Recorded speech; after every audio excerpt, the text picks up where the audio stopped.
Hello and welcome everyone to the eagerly awaited Combo Breaker 2019 for Mortal Kombat 11. This is of course the first stop in the official Mortal Kombat 11 Pro competition. We are your commentators for now. My name is Mustard, of course, and I'm joined by the ever lovely Ultra David. How's it going, dude? Awesome. Yeah, I'm super excited to be here as the season officially starts. The game is just a month old, and that period of time I think is not enough to have fleshed it out. So we're still going to be seeing a lot of new things we're not familiar with, new takes on things that maybe we have seen already. This is a period of very interesting development and evolution in a game, and watching a tournament in that period is one of my favorite things to do. I think this is going to be a talking point for the entire weekend, right? This is that ultimate sweet spot, and I think you've already kind of hit it on the head where a month isn't really enough time to truly flesh out everything, but it is enough time for players that obviously understand the game and play at the highest level to figure out enough, right? And obviously we've had a lot of locals around the world, a few regional events here and there, a bunch of online tournaments, but this really is the first major scale, like huge tournament for the game since launch. And we've got over 800 people now officially since the late registration linked up together, which is mad, by the way. Like this is a first for Mortal Kombat Combo Breaker. This really is like the community's favorite event of the year from a grassroots standpoint, and the numbers really reflect that. We have players from all over the world have flown in. We've got Australians, we've got Europeans, as always.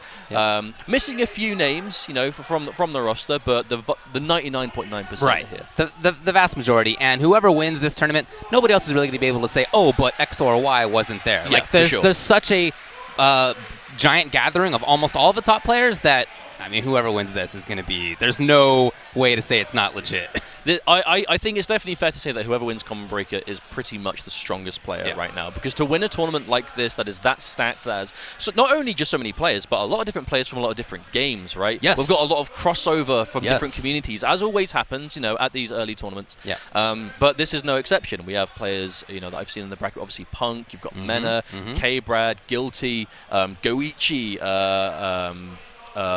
the list goes on. Problem X, for example, is in this set of pools that we're going to be watching. This is the A block of pools. You can check it out for yourself. Go to Smash GG and look for Combo Breaker. I'm sure it'll be right up at the top. And then watch Mortal Kombat or whatever game you're interested in. All the brackets are going to be there. And yeah, the A pools, like all of the pools, are going to have a ton of top players. Yeah, I was looking through the pools this morning before heading out here, and it was literally just looking through just stacked after stacked after stacked, which is going to happen when you have this many players in.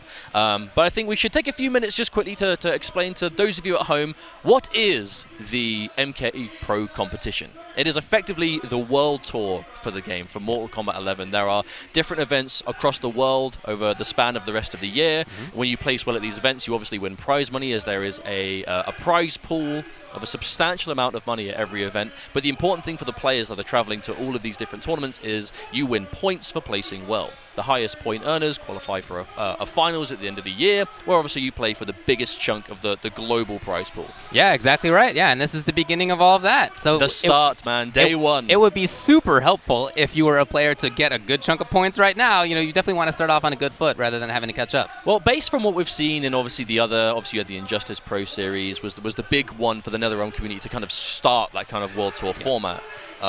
We saw that winning one of those massive events, those premier major events, pretty much, I don't want to say guarantees, but it would near enough make it really hard for you to not make it. If you go to one of them and then you consistently go to the rest, if you win one of them, chances are you're going to be in the finals, right? Because you do win enough points, you obviously make it work, and you win prize money that if you want as a player, you can spend on going to other events to try and extend that points, as it were. And we saw that from last year. Tweedy, I believe it was Tweedy won Combo Breaker last year and pretty much sorted himself out for the rest of the time. Obviously, that wasn't his only strong performance of the year, but even Tweedy was saying online, like, man, I won this, and now looking at the points, I'm pretty much a shoo-in for the finals. And he played the rest of the year, stress-free, super relaxed comparison, and then he was playing a lot better because of it. Of course. So the question is, who are going to be our players this weekend, as we have 3 days of competition. Yeah, that's right. To fill. Just beginning now, the rules are going to be 2 out of 3 in matches, which has to be approached a little bit differently than if it's 3 out of 5. I feel that in terms of characters that you use, that may force you to sort of winnow down a little bit to characters who don't need to take big bets, or characters who can sort of deal with the opponent's big bets more easily. A little bit more consistency there, because you're not going to have multiple games in which to sort out that consistency. Yeah, I think that really is the elephant in the room, though. That is the huge change from most tournaments that we've seen as a community of the last couple of years to now. Is obviously 2 out of 3 until top 8 is the official ruling. So that means first to win 2 games, not 3. The big thing for me in that change is there are a lot of players in the scene that have a team of characters that in 3 out of 5 you have a lot more room to see who am I going to change to, who's going to work out, you know, what's the counter for this situation, do I change, you know, even stuff as simple as I have characters but do I stick it out with just one. When you have first to 2 instead of first to 3, that's really scary, especially considering, you know, one mistake on character select, if you are a player like that, could potentially cost you. But then at the same time, better bring your A game, man. Exactly, mate. But does that not just mean really that you are? I mean, it's not really been a surprise that it's 2 out of 3, right? We've had a good amount of time from launch to now to really prepare for that. So I think a lot of players have been sticking on 1, 2 characters, maybe tops. Yeah. And if you are bringing more than that, I mean, you have to be ready. It is on you as a player to make sure that team of characters is ready for it.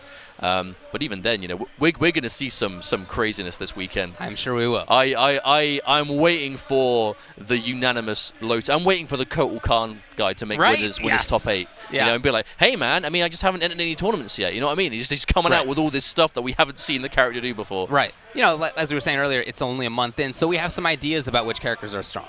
But what always happens is that we're wrong. I mean, we're right to like some degree. We are not all knowing. What a surprise! Yeah, like probably Sonya's gonna be fine. Like probably Garrus is still gonna be good. But then sometimes we figure things out. For example, people have been coming out with anti-Garrus tech just recently. That may come into play here. There may be characters down at the bottom of things that are currently considered not that great that may be actually pretty good, and we just haven't seen anybody actually explore it in the way that you were talking about. Hey, man. And we may see things like maybe Sub-Zero's bottom 4, as SonicFox recently said the other day. I don't know. Or maybe SonicFox gets sent to losers by a Sub-Zero player. By not blocking an overhead. How about that? How about that? Can you imagine? Can you imagine that situation? I'd be so happy. But I honestly, like, and we're at the GGA local last night as well. Right. So obviously, you know, shouts to the GGA guys that always hold one of their Ghost Battle Series tournaments the day before Combo Breaker as a means to kind of give people that last minute practice in a tournament. They did 2 out of 3 as well, so the players were getting used to it. And Combat won that tournament, and Tweedy got second place. It was 3-2 both times because they played them winners in the grand finals. But I think there are so many characters in this game that have a lot of people playing them that we're obviously going to see him, right? I believe Jackal is here, and he's playing that Shao Kahn. Right. Of course, you know, I think Frost is one of those characters that's kind of like gliding along right now. I think she's like super solid, but again, it takes tournament results to kind of showcase that. Yeah. But that's, you know, tier lists have been a popular talking point, and of course, where are characters? It's fun. It's fun from to day talk one about. to now, right? It does bring discussion, but obviously it has meant that a huge amount of the player base, they seem to be only really talking about it, right? I know there's obviously, you know, a big kind of, you know, comment base and obviously Twitch audience. It's always a talking point, right? Sure, Doesn't matter what stream, doesn't matter what tournament, and this is the perfect way to see whether those lists make sense, right? To see if it is the way it works. The test, that's what I'm talking about right here. So in this set of pools, we're going to hop in Pool A, and I'm hearing the players are playing. So we can hear the match, and apparently this match has begun, but we can't see it just yet. So correct. We'll wait to see until it transitions, but yeah, we can't see it. Yeah, we cannot see the game right now, which seems to be not the way it is. But until we see it, let's just have a look at who's actually in this pool and who we will be watching. Yeah, for sure. Okay, so in Pool A1, I'm seeing Nubcakes right at the top. A very strong player out of Southern California. Somebody who I'm excited for. Cossner is there as well, a player from the Northeast who hasn't really been traveling out that much in previous last couple of NRX games, but he is going to be here, and now we're taking a look at the footage. So we have, wow, I can't believe the name, smallpoxblanket is playing with Jax Briggs against EchoFox, SonicFox, starting things off here. I'm not really at all surprised to see that literally the first official match we've watched in the pro competition is SonicFox. I think that's pretty fitting. Yeah, he is, of course, in this A block of pools, and he's going with Aaron.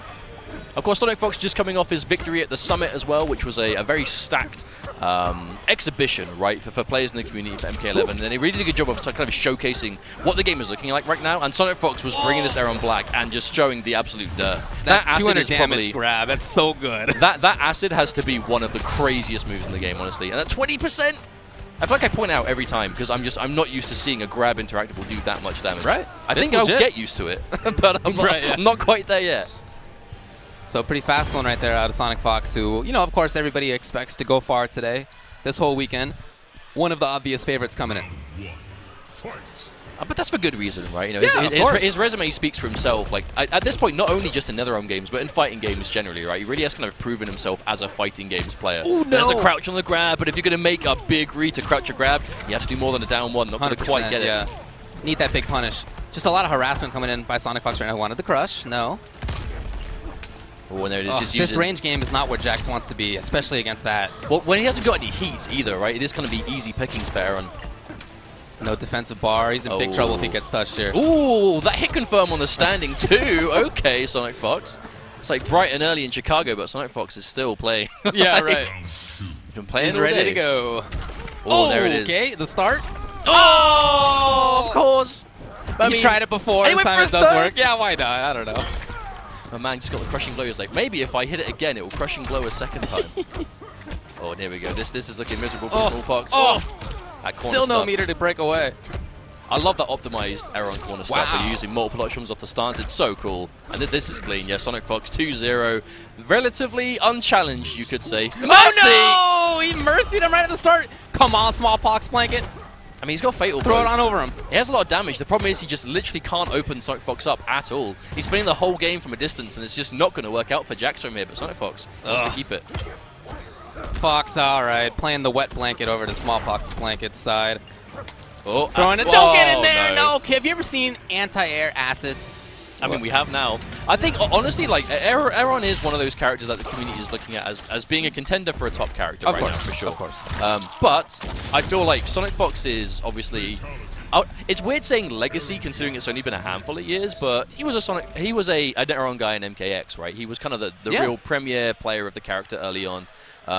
And he just generally likes the character, so he went straight to him in MK11 and was like, hang on, this character's got some stuff. Yeah. And he certainly does. And I think a lot of it boils down to the acid. I think the acid is maybe one of the strongest individual moves in the game, because it just forces your opponent to do something. You know, you throw it, and if they're near it, if they haven't got the life lead, it's okay. Well, now how do I move forward? If it's under them on Oki, like you put it down, and the opponent is forced to react, and that is so strong because someone might not want to react in that situation normally, and all of a sudden they'll jump when they don't normally jump. They'll dash forward when they don't normally dash forward. Well, but he has these excellent stage control mechanics. That's definitely one of them. The ability to go into stance and just blow up projectiles is a way to kind of force the opponent to move. He has, I think, really good tools for controlling things in general. And then up close, pretty good mix-ups. He can stay safe a lot of the time while doing that stuff, unless he wants to get wild on the low. I think he's got a lot of stuff going for him. Great crushing blows. You know, for sure. Like, character, to be honest. That truly does demonstrate I suppose a uniqueness to MK11 that sets it aside from the other MKs is the crushing blow mechanic. Oh, yeah. There are a lot of new mechanics in this game, of course. You know, I expect there'll be a handful of you guys watching, probably a little bit more than that in hindsight, that are new to MK. And obviously you're watching MK11 as a first Mortal Kombat, and there are a lot of these mechanics that the community hasn't really seen before. Sure. Crushing blow is one of them. You know, community isn't really used to looking out for counter hits or specific instances that an attack will connect to trigger these additional effects. And Aaron Black is a shining example of that, because not only are his really practical, they're really scary. They definitely are. Yeah, you really have to keep in mind as a player, or if you're viewing too, a lot of the things that happened before. So if he hits with a drop kick, you have to look out for the next drop kick, because that's going to crush if it hits you. Yeah. That's just it's the kind of thing you have to keep track of. That's not something that you typically keep track of in fighting games.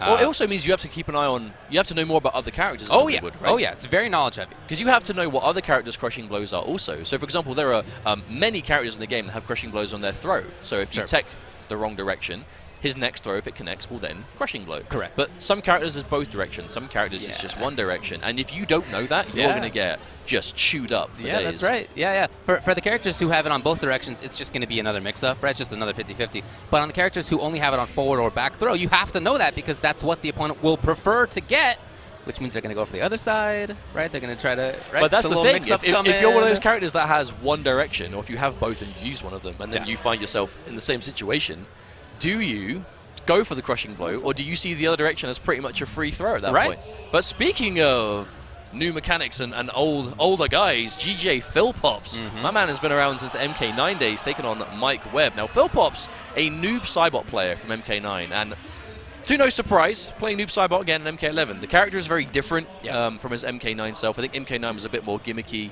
a bit more, I suppose, flashy due to the portals and a bit more full-screen presence. Right. Whereas Noob Saibot in MK11 is just straight-up damage. Giant damage whenever he touches you. Yeah, absolutely right. Okay, so we got Dead of Winter sub.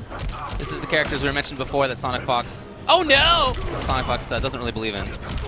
Oh no, missed that extension in the corner. Oh, are you gonna get out of this? Breakaway, yeah. Now, but this is the scary thing, a character like Noob Saibot that does so much damage all the time. When do you break away? You break away one hit just to get hit again, and then all of a sudden you're going to be struggling. Definitely is a bummer. Yeah, it's a decision that you have to make.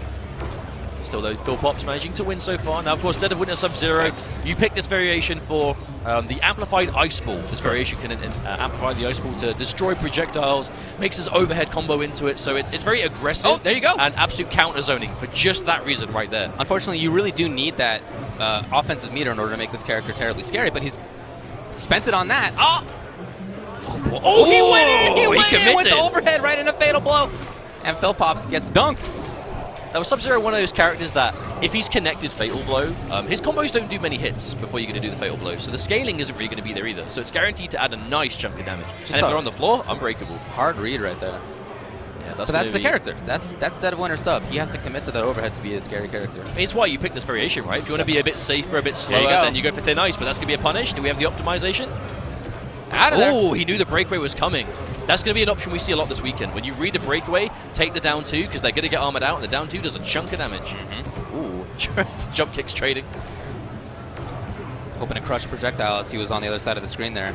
Now, what does Fillpops do here? Because, of course, Mike Webb's his way back into this match is to find a big opening. Now, does he do it through Amplified Ice Ball? Does he slow it down? Oh, down one challenge. The mid. Hoping to catch him. I wonder if Cold Shoulder punishes that mid for Noob, because that's a big thing in the matchup. If you can punish Noob's best mid. Oh, tries to trade, but that would have been a crushing blow trade if Fillpops was a little slower. Oh, the Starfish! Went right in. That's the difference, right? Fillpops playing most of that game either with jump kicks or just from a distance. I still feel that life lead, you can sit on it quite well. Yeah, I think Fillpops can be confident right now. The only time that he's lost a round so far is after that big bet in Fatal Blow, and that's not going to be coming back. Yeah, I think that's actually a really interesting thing about the Fatal Blow, because if you lose a round to it, you know it's gone for the rest of the match. You know, like, do you even mind losing the round at that point? Speaking of which, though, that's going to be an overhead. Does it with a jump-in punch, so the unbreakable. Out of there! Oh, okay. Not quite a punish in time. Now, Noob Saibot, not the best. He's really looking for the overhead. You can see standing up a lot there as Fillpops. Oh, there it is! And the confirm on the counter hit into the crushing blow. Got him, Mike Webb. Oh, with a block correctly. Like we said it before, but he was definitely scouting the overhead. He's out of there. Well, that's going to be his last breakaway in the round, most likely. Going to take a while this to come is back definitely again. still doable here for Mike, though. If he finds one more hit, he can really... Oh! That actually could have been it, because he had the offensive buff. Oh, get him! That may be it here if he doesn't drop. Oh, no, he does! He did! Okay, it ends up working out for Mike Webb. Wow, scary moment. My word. I mean, that's definitely something that you have to be paying attention to at Dead of Winter, right? If you go for that cold shoulder in the corner of the amp, like if you're point blank, it doesn't actually connect. You have to juggle them first. But Fillpops didn't have defensive bar because he just went for a roll. Right. So he had no reason to do that. He could have taken the launch, but obviously, you know, with this is first match of the tournament, 2 out of 3 territory, there you and see that kind of clutch situation. Oh, we're seeing a lot of errors here. I wonder if it's nerves or if it's just inexperience. This is, of course, the very start of the day. Another overhead, and it's scouted again. Is he out of here? Yes, and so the down 2 comes. Ooh, throw escape, Noob Saibot, one of those characters that has a crushing blow on both throws, so you have to make sure your throws are on point. Yeah, this character doesn't have the wildest mix-ups. When he touches you, whether it's throw or whether it's a hit, he can really deal the damage. Nice little reset there with the overhead, though, from Mike Webb, opting to not finish the string and go for the overhead instead. Oh, nice damage, 350. Got so him. much. Oh, that's probably going to kill? Oh, Jack did. Running Man doesn't know what scaling is. I mean, it's not part of him, right? Running Man has scaling of his own. He doesn't play by the rules. So this is already a round up for Fillpops. Obviously, Mike Webb's still going to have that fatal blow that did him so well in the last game. No whiff punish on the forward 4 from Fillpops. Okay, yeah, here we go. Making that plus on block step kick count. Tried to chase down, not enough. I like the way Fillpops is using that teleport. I feel like he's not going to it too often, but when he has that kind of range where Amplified Ice Ball is going to be really attractive for Mike Webb, that's where the teleport can maybe get through, but that's going to be a big hit again. He's been rolling so much that he's stuck now. That's the second Hasn't time. been launched yet even for a breakaway. Oh my god, okay, he's really mixing it up right there and not punished. No, not quite. The down 4 is going to connect though, give him some advantage. Oh, the hit, and again the counter hit confirmed. Nice chunky 260. Oh, wow, he lost the bar for the amped ice, but didn't actually come out in time. This is really good. Fillpops. Uh-oh. No confirm on the Another big drop. And he's maybe dead anyway. Yeah, breakaway didn't even matter at that moment. As you said before, you still take damage when you're falling. You're armored, you're not going to get juggled more, but you still take that damage. But I think this is a good example of two characters that are very different from each other, but pretty much how they work, right? Noob Saibot doesn't really know what mix-ups are. He does not have any true standing mix-ups in any fashion. But he does so much damage that if you're going to do unsafe stuff, you're going to whiff buttons, you're going to make yourself get by trip guard territory, he is going to do the damage, and that's what we're seeing the most here. The Vortex here from Mike Webb. Yep, into the grab. Now keep in mind, he did take some big risks, and he didn't get a ton of damage for it. Yeah, but that's what Dead of Winter does, yes. right? Dead of Winter does have access to a Vortex of sorts if you want to really cut your damage, but that's the price. You cut your damage for a continuous mix-up. I feel like you red roll and just didn't quite get the punish on the timing. Oh man, the little staggers here is killing Fillpops. Can't take any more. Goes in, harasses just a little bit. Noob Saibot going to have the edge from that range, but no, teleports straight into the ice ball, and Mike Webb finds himself on match point. Not a bad turnaround considering Game 2 was quite one-sided. I think the big thing here is Mike Webb is just being a bit cleaner. We saw a lot of drops in Game 2, a lot of general sloppiness, but not necessarily at the moment. Oh, that down 4. And there it is again, Fillpops. He's getting hit by those down 4s and then moving. Oh, there we go. Wow, okay, ready for it. Not quite there on the whip punish. That would have been cool. Here's the punish, though. And again, he's actually going to opt just straight up the crushing blow as well. I like it too. So it gives him the life lead, and he hasn't spent any other resources. No! Oh, man, could have been huge. Oh, he waited this time, didn't amplify. I feel like if you're going to go for the overhead in this variation, you may as well just go for the ice ball. 100%. It's going to be unsafe regardless. Yeah. So you go for the amplify. No, he doesn't this time. He's too close. He knows. Patience now by Mike. Ooh. He gets out. That's a throw counter too. Mike was trying to press. And back to screen control is the intention here. Oh my God, he bet it! That was actually really clean. That was really clean from Fillpops. That could have been death territory if he got hit. Oh. There we go, match point Fillpops too, just like that. Both players have the fatal blow too. Scary situation now. Fillpops just trying to stay away. Whip punish! Oh, that was the timing! Just thought he expected the next hit of the string. Oh! He tried to whiff punish and got hit by the counter hit. That is unfortunate for Fillpops, as though he's already half dead. Mike Webb keeping it beat. Saving the bar. Oh, here we go. Big chance. I mean, this is corner territory. Noob Saibot, no, he drops the combo. That could have been huge. Mike just harassing here, same for Fillpops. Can he not punish that with shoulder, do you think? I don't know. I'm not sure. I know it's considerably minus. Things it's like KO minus. Ball and other charging, forward advance minus moves, 17 or something. Yeah. So I think perhaps. Oh, is he there in time? Okay, the grab. This is going to be tough for Fillpops, but he can make it happen. This is kill territory. He's got fatal blow. Oh, you are right. And he has amplified. If he hits back one into the restand. That's really. Oh no! That could have been it. What was it? Did he just get? He just got hit? I mean, it wasn't chip. He still had defensive meter. No, Mike Webb, he really bet it on that cold shoulder. You know, he went for the whiff punish. You can obviously still amplify it even if it gets blocked. Right. So I think that really was the last read Mike Webb wanted to enforce. Because the thing is, if he got whiff punish there, which I think we all thought was going to happen, right? Because it was obviously so long range, right? If he got whiff punish there, he'd have died for sure. That was just he bet the match. He did, and he won on it. You know, he did. This is what happens in tournament mode, right? You're picking a character like Dead of Winter Sub-Zero. You're clearly willing to enforce those mix-ups, right? And you have to acknowledge the fact that they're unsafe. You know, you have to take the good with the bad when you play a character that is mix-up heavy, that kind of lives and dies by those mix-ups. And I think there are two ways to deal with the fact that it's 2 out of 3. One is that you try to pick the very consistent stuff, so you don't need to make the bets, and the individual bets aren't as important. The other way is let's roll the dice, and if it just happens to work out 2 or 3 times, all right, you got it. You come up. I mean, especially if you're a character like Sub-Zero and you've got fatal blow, right? Yeah. Because then if you just go right, screw it, I'm just gonna take the mix up. If it hits, you're gonna do like 45%. So why not? Hey, taking a look back at the replay right here. Now that's one of the stronger things about Noob Saibot, right? I know the Noob Saibot community is quite vocal about his lack of crushing blows and how his requirements are kind of hard to do, but it really. The crushing blows you'll see the most are the grab ones and obviously the back one, because the back one is easy to confirm off counter hit. You have a long time to do so. But those, that was a beautiful. I actually think that was a reaction to the It seemed like it, yeah. And it was amplified too from Mike, so that was really clean from Fillpops. He timed that perfectly. And that was our first both-player match point of the day. I anticipate we'll see a lot of these today. Oh, and then man, that's so again, cool. when you try and whiff punish a move, that crushing blow counter hits. So satisfying to watch. Okay, here's the very last moment right here. He comes in, yeah, he did amplify, and Fillpops just, I think, didn't expect that to happen. So definitely caught him off guard, but that's what happens, right? Now Fillpops is in losers bracket, and Mike can move on. That's and right. Speaking of which, we are also moving on to our next match. I believe I saw KitanaPrime taking to the stage, so I believe he'll be in this game. His opponent, we will have to wait and see. So that will be either Gutty Goop or Tons of Fun, depending on who won in their first round match. It's pool A3 here. Yeah, for sure. Man, there are so many people in this tournament. And what makes me happy is there are so many players that I've seen in the bracket that we haven't actually seen them play the game yet. Yeah. Because obviously, like we said before, there have been loads of locals, a couple of regionals, loads of online stuff, and obviously loads of people are streaming it, making content. But that doesn't mean we've seen every player. Because not every player does that. There are players out there that they will go to the biggest events of the year, and that's pretty much it. And there are a lot of those like it. However, KitanaPrime is not one of them. We saw him at Summit. We saw him at Naptown Clutch. And we'll be seeing him again in the exhibition tomorrow, I believe, Florida versus Texas. So we'll be seeing him quite a lot this weekend. But the big thing about KitanaPrime, not really, and a quick heads up, it is KitanaPrime. Oh, yes. But of course, playing Jade, so Jade Prime? Yeah.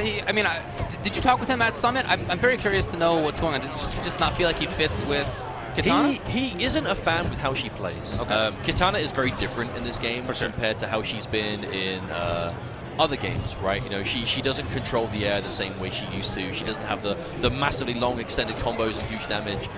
She's very much kind of more of a footsie monster in this game. Would you like to see someone like Samij, right, that's very successful with her? Yeah. Because Samij is amazing at what Kitana is built to do in this game. So he's just like looking for a character that kind of does what he wanted before. I don't know if Jade does those things even. Yeah, I'm not sure, right. But obviously Jade is, you know, very different anyway. Yeah, of course. By the way, this is actually the second round here for KitanaPrime versus Redox. So Redox has already gotten through a couple of players. Same for KitanaPrime. Oh, it's Redox. Oh, Redox Reactions. We saw him yesterday at a GGA. Oh, gotcha. Okay. Yeah, I didn't know it was him. Redox, one of the younger competitors in the community, really shined in the online world of MKX later in the life. I believe he won KIT as well before MK11 came out. So Redox, no stranger to decent MK, but of course KitanaPrime's been around for a while, and his Jade has been doing some damage. Making it so that Cassie can't zone in the way that she would love to, throwing out those ducking gunshots. Well, that's the thing, right? Like we hear from a lot of people that Cassie is, you know, top 5 character, very strong. A big part of it comes down to that crouching gunshot. Absolutely. It's not a low, but what makes it so strong is the fact that it is low to the ground. So it goes under projectile. She herself crouches under. It knocks down on hit. It's her launcher. Very frustrating for lots of characters to deal with. But when Jade glows up, well, suddenly it's useless. She goes right through projectiles. Yeah, and she's got tremendous projectiles to throw back, right? The amplified air glaive, the ground wave. Like, Jade is a keep-out monster in this game. And if you decide to get frustrated and try and walk in, she's got the limbs to catch you. She definitely has buttons, yeah. Tough situation right now for Redox. It's been just kept out the entire game so far. Okay, knockdown into patience even still. See Redox, he's not going for certain gunshots when he's not glowed, because glow is active so fast from a range. Okay, still could be huge. Oh my god. One more mix-up depending on what it is. I mean, this could work for Redox. He's got to be careful, but it again. Oh, it's so safe. Oh, safety again, but not plus frames. Oh, man. I like the read there. I think if Redox went for the amplified gunshot maybe a little bit earlier, perhaps it could have hit, but not quite.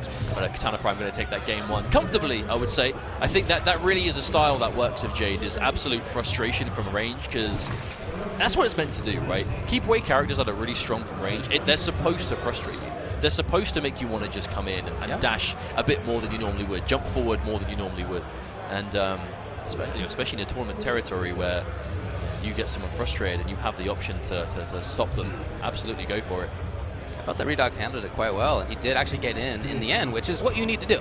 Oh, okay, so the big switch here over to Scorpion, a character who presents a very different matchup against somebody who'd like to control the screen. It's so tough to control the screen against this character.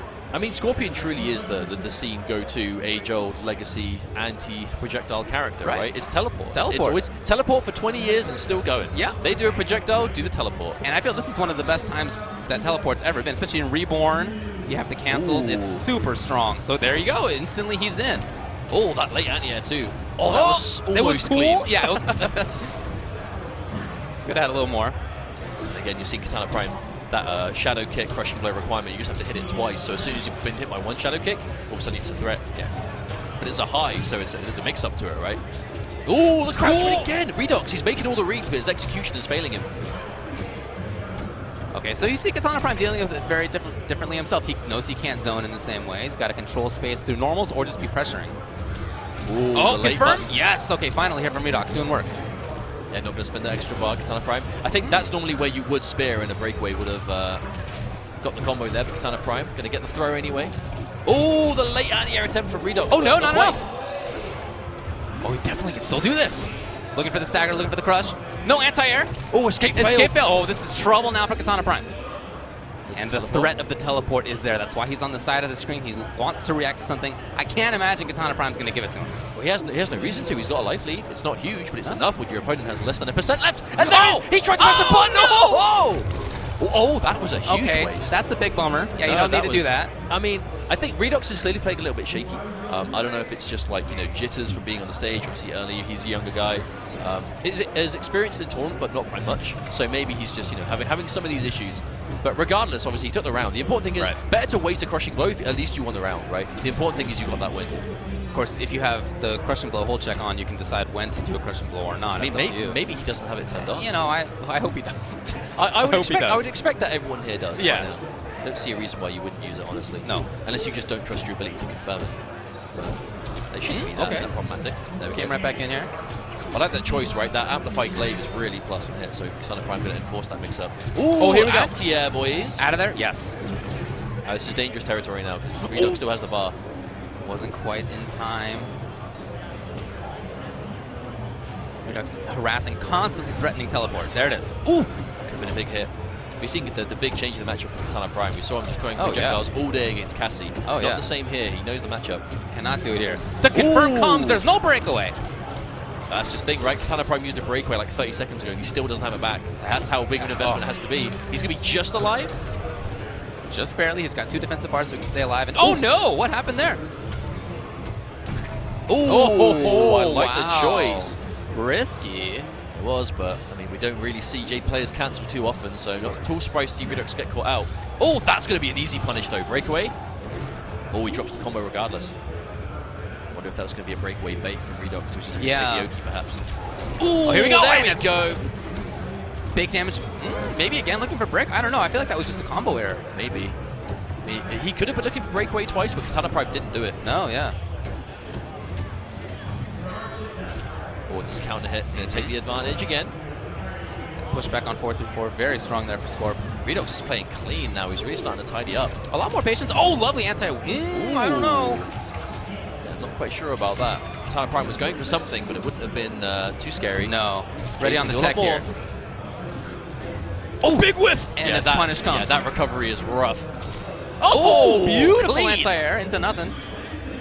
It's not true, there's a problem. Right, it's happened multiple times. It could have been a teleport, but KitanaPrime has that fatal blow, though. Any hit into fatal blow is going to kill. Oh, and so the defense comes. Oh, he did it! He did the fatal blow! I can't believe he did the my fatal eyes. Blow. On wake up, fatal blow. There's armor, but it's not instant. Wait, what? Well, that's... Wait, is he dead? Wasn't that it? Wasn't that 2-0? Wait, what? What? There is no guarantee that would have killed, right? I guess he assumed it would. I mean, can we get a replay on that? I mean, maybe. I mean, I think that's like on the cusp of maybe just enough.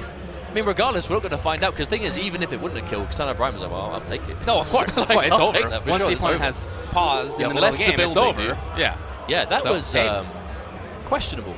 I agree with you. I agree. There are some errors for sure there. And we saw definitely some strength in Redox, but we also saw maybe nerves, I don't know, some things like, it happens to me too occasionally, you're kind of pressing block, expecting to fall out of a combo, and you accidentally get breakaway in the corner there against Jade. Probably didn't intend to do that. He had anti-airs that were cool, and he didn't get anything out of them, so there was more that he could do. I definitely think there's more strength there, but didn't see it right now. That's going to be him in loser side, and it looked to me like we are having a Street Fighter battle coming up on the stream. Okay, so for the first time, obviously, like we said before the tournament started, there's obviously a lot of crossover in the tournament today with players from other scenes, But the thing is, I say that Problem X is known to the world. It's obviously going to be Problem X versus CeroBlast. Yeah. Problem X is known to the world for obviously his success in Street Fighter 5. But obviously, as someone from the UK fighting game community, Problem X has been a Mortal Kombat fan since MK9 days, and perhaps even before then. Because even back when we used to have MK9 tournaments in London, they were always in London. Problem X was always there. He was always playing with the guys, but obviously he was really taking off in Street Fighter at the time. Yeah. and has decided to look at MK11 seriously. And he's been getting a lot of, obviously, he's close friends with Foxy Grandpa, so they travel together all the time. They've been talking about the game a lot. He is sponsored by Foxy Grandpa. Yeah, for sure. So not at all surprising to see Problem X enter here. I believe he's been playing Shao Kahn.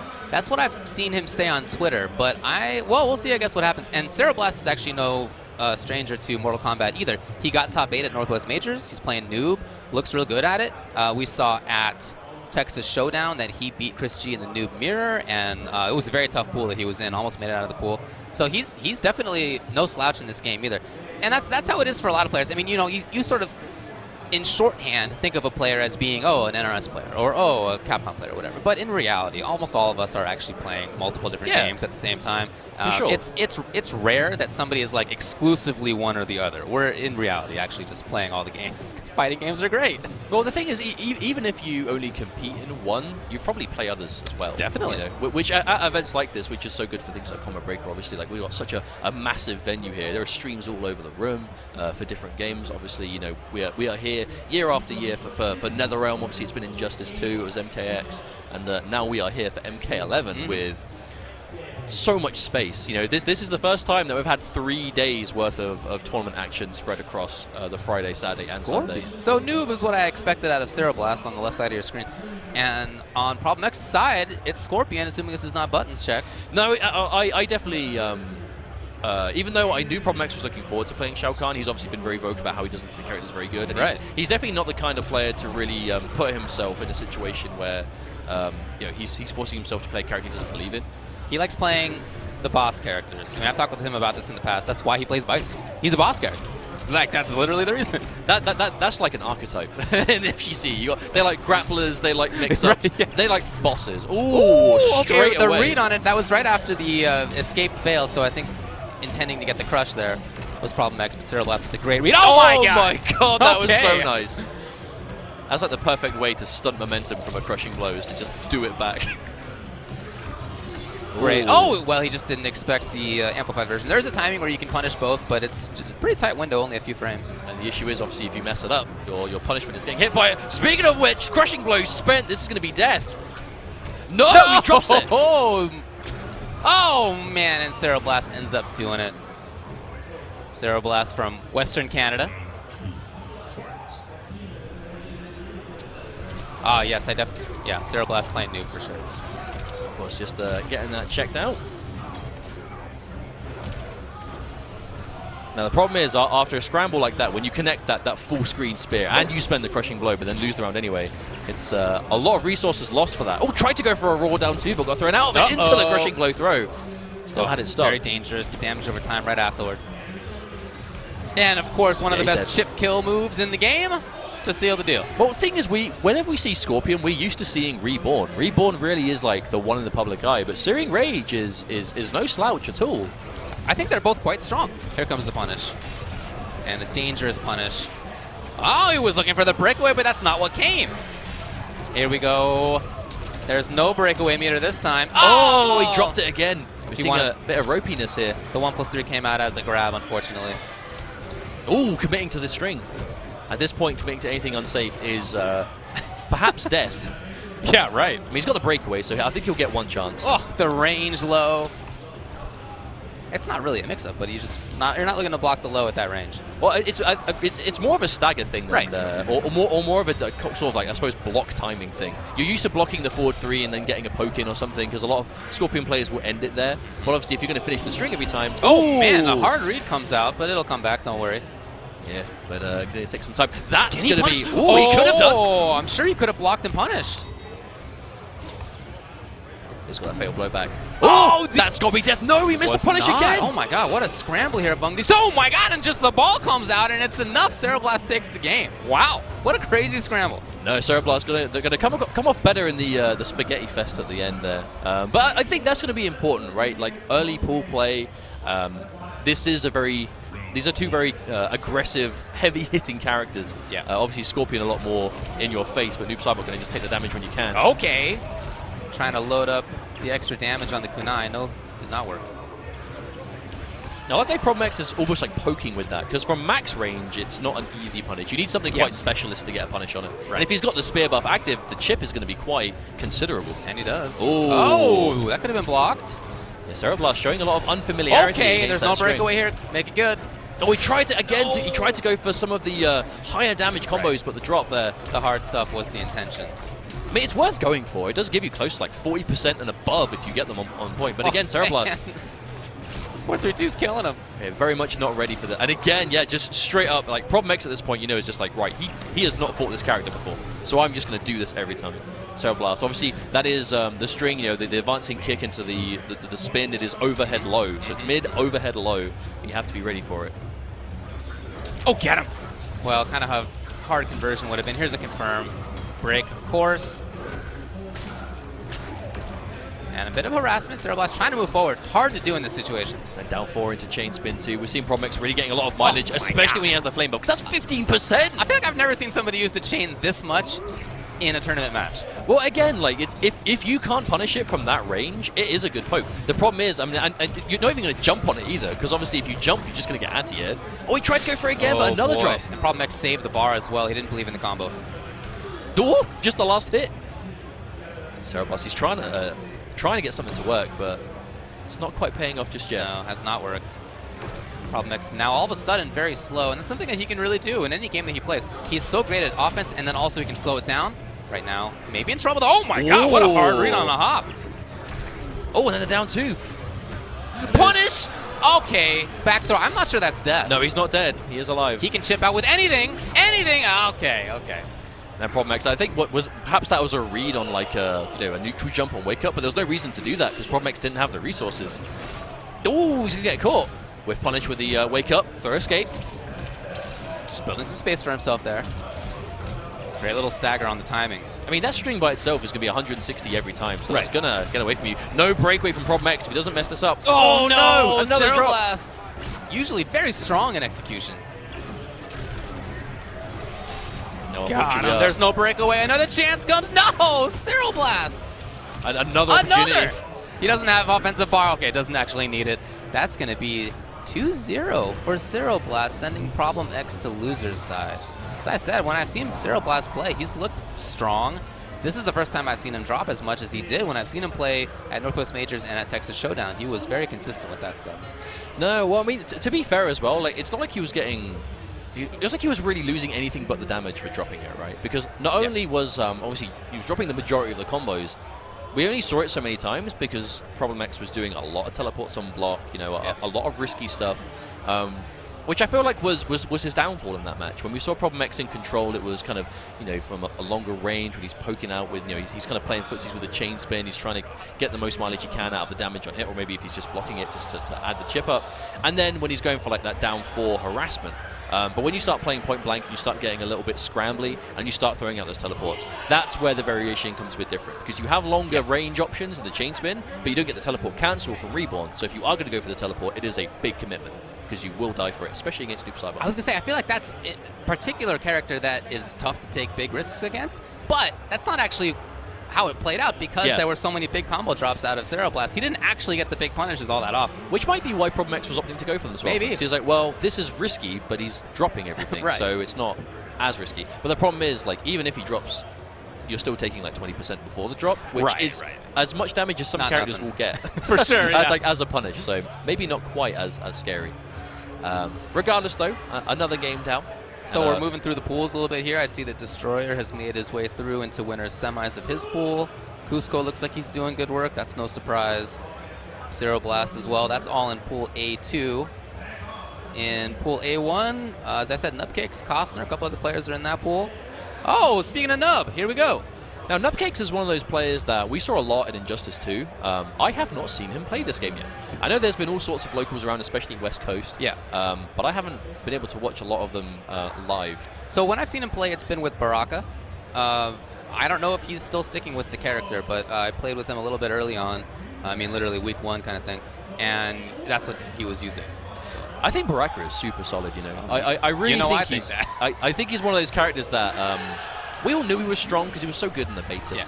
But obviously, a lot of the beta characters haven't had as much playtime right now in comparison to. Everybody's interested in the shiny new stuff. For sure. So I understand that. Yeah. But when we saw DJT, with Baraka at the summit, I think that really was the kind of reminder to the community. I know you've obviously been very vocal about believing in Bone Picker as well. It's because I think he's really fun. I love the command grab is wild and super crazy. So that's the reason that I'm playing Bone Picker. But I think that in either Bone Picker or in Marauder, that he's just a strong character, great fundamentals, either great damage or great mix-ups. And even if you don't have the great damage, you have good damage. Or if you don't have the great mix-ups, you have good mix-ups. So he's just like a fundamentally good character. I mean, you just have to look at what a character needs to play MK11 from what we know currently, right? Good mids, fast buttons if you have them, decent anti-air options, good jump-ins, good crushing blows, and a good fatal blow. Yeah. He has literally all of that. A lot of stuff going for him.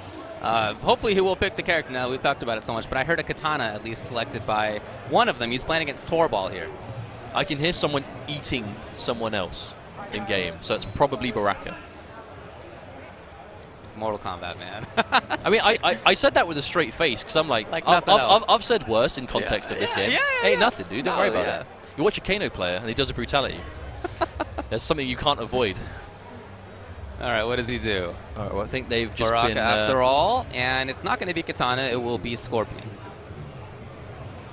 I think this is Marauder for Baraka, which means that he gets access to the very damaging gutted special move. Huge combo starter. You're getting 400 damage easily with it. You can get up to 55%. Gives him a very good crushing blow. Excellent crushing blow. He has a fantastic jump in and jump down one in this variation as well. He's a big threat. Oh, maskless Scorpion. Okay. I like it. Against Dunce Cat Baraka. I mean, I didn't want to point it out, but... that's what I play with. I love it. He's such a... what an idiot. All right, so it's Searing Rage, the chain version that we just saw. Now, big thing about this is obviously Baraka has those long advancing mid. That right there, forward 4. Fantastic tool. Sweep is one of the best in the game. Very fast, safe on block. Big harassing tool. Okay, here we go. Make it count. Nubcakes, maybe just seeing what the options were there. Seeing whether his opponent would hit it. Saved his breakaway. I do wonder how this matchup's going to go down, because I know Scorpion has... oh, there's the Chop Chop. Chop Chop is so... Oh, okay. He hit him with the CBS too. It's the C-Groove roll super. I mean, it works. It has that armor. Been working for 20 years. No, like watching, I suppose, Wake Up Fatal Blow, Raw Fatal Blow, here we go. into a punish. By the way, I think that was the good timing there, where if there had been amplified version, he would have blocked anyway. Definitely looked like it, especially with the jab, something that fast. That's probably your best option to try and look for it. Well, one great thing about Baraka, he punishes easily, yes, is that his best punishes come from stand 1. So it's a very fast 7-frame tool. It's rare for characters to have one of their biggest damage options just out of a jab. Well, it's because he just has the option to go into gutted, right? You just go into gutted. You just take the special, take the damage, and you can not only just do the special, but spend the crushing blow at your own discretion also. There's going to be the wake up. Ooh. Might have been able to juggle. Yeah, I thought maybe he was going to go for it, but some of those up 3s can be a little bit finicky in that regard. Trying to harass from far away is Torball. Not working out for him right now. I don't think Nubcakes even has to go in at this point. Okay. And there's a reaction on the projectile. You have to be very careful, but the max range down to anti-air. Wake up 3 again. We've seen it quite a bit. Whip punish. No, could have been for a lot. And there's Nub with the tech. Oh, down 4 chain spin. Starting to bring out everything. Oh, he's dead. Oh, he should. Oh, not quite. No, not quite. Wasn't quite in range. That last hit. Oh, he will be now. Yeah. Unfortunately, in this. Okay, I was gonna say all he could do there is fatal blow, and that's exactly what he did. And breakaway didn't matter. There was a slight miscalculation from Torball there, going for the amplified chain spin. There's a lot of chip, but I don't think he had the flame buff activated either, so it wasn't going to do as much. But trying to end it a little bit too early, I fear. Well, there's that classic whip pose.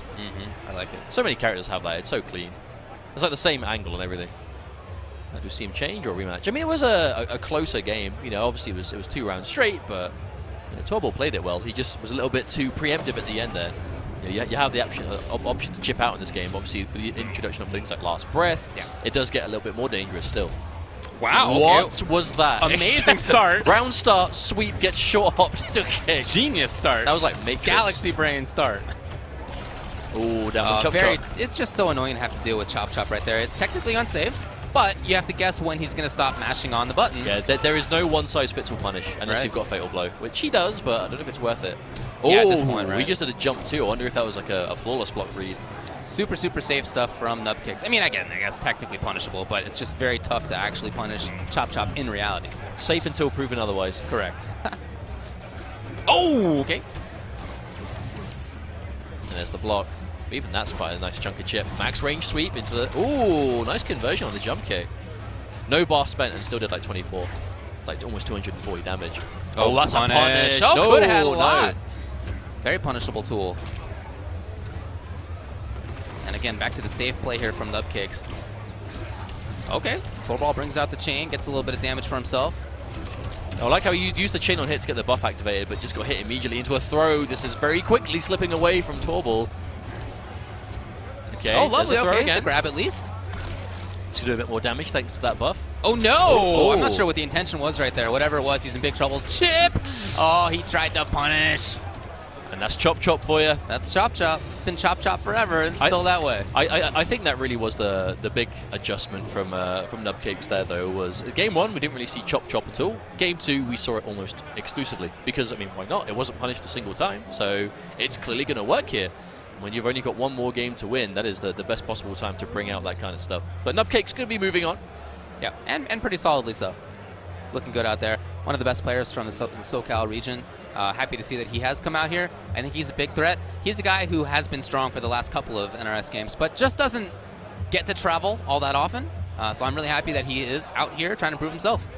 Yeah, for sure. And I feel like there'll be a lot of players with that. As we obviously roll these replays from the match you just saw, there are a lot of players that kind of tick that box. That we don't get the chance to see them as often as we would like. I feel like I see them everywhere because, you know, if I'm in America, chances are it's for like a big thing, some right? kind of big thing. So I see them at every tournament. Okay, yeah. But you know, I'm here like what? Maybe 3 or 4 times a year, maybe. Right, yeah. And if that's the only amount of times he'll be able to make it out, then obviously, yeah, that's considerably less than you'll see at like the smaller regional events around the US. Yeah. But that's when stuff like the pro competition helps in that regard, because not only does it give you more money to win as a player, obviously you're all building towards a finals at the end of the year. It's incentive, right? It gives you a reason to travel, and obviously for some it's easier than others. But if you're able to make it work, it gives you something to aim for, right? Go, okay, well I can only go to a handful of events this year. What events do I go to?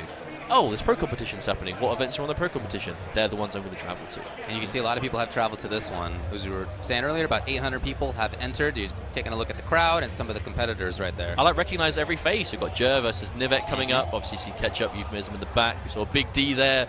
The names just keep going on. Made it out. Oh, that's super cool. Yeah, like a fair few people from the UK and Europe have made it out. Obviously, you've got RZA, Ganondorf's out here, and amongst others, of course, Nivek was going to be here until last minute. He kind of just turned up at GGA yesterday when we were just waiting for the venue to open up, and Nivek just walks through the door, and I'm like, "Hi, mate, how's it going?"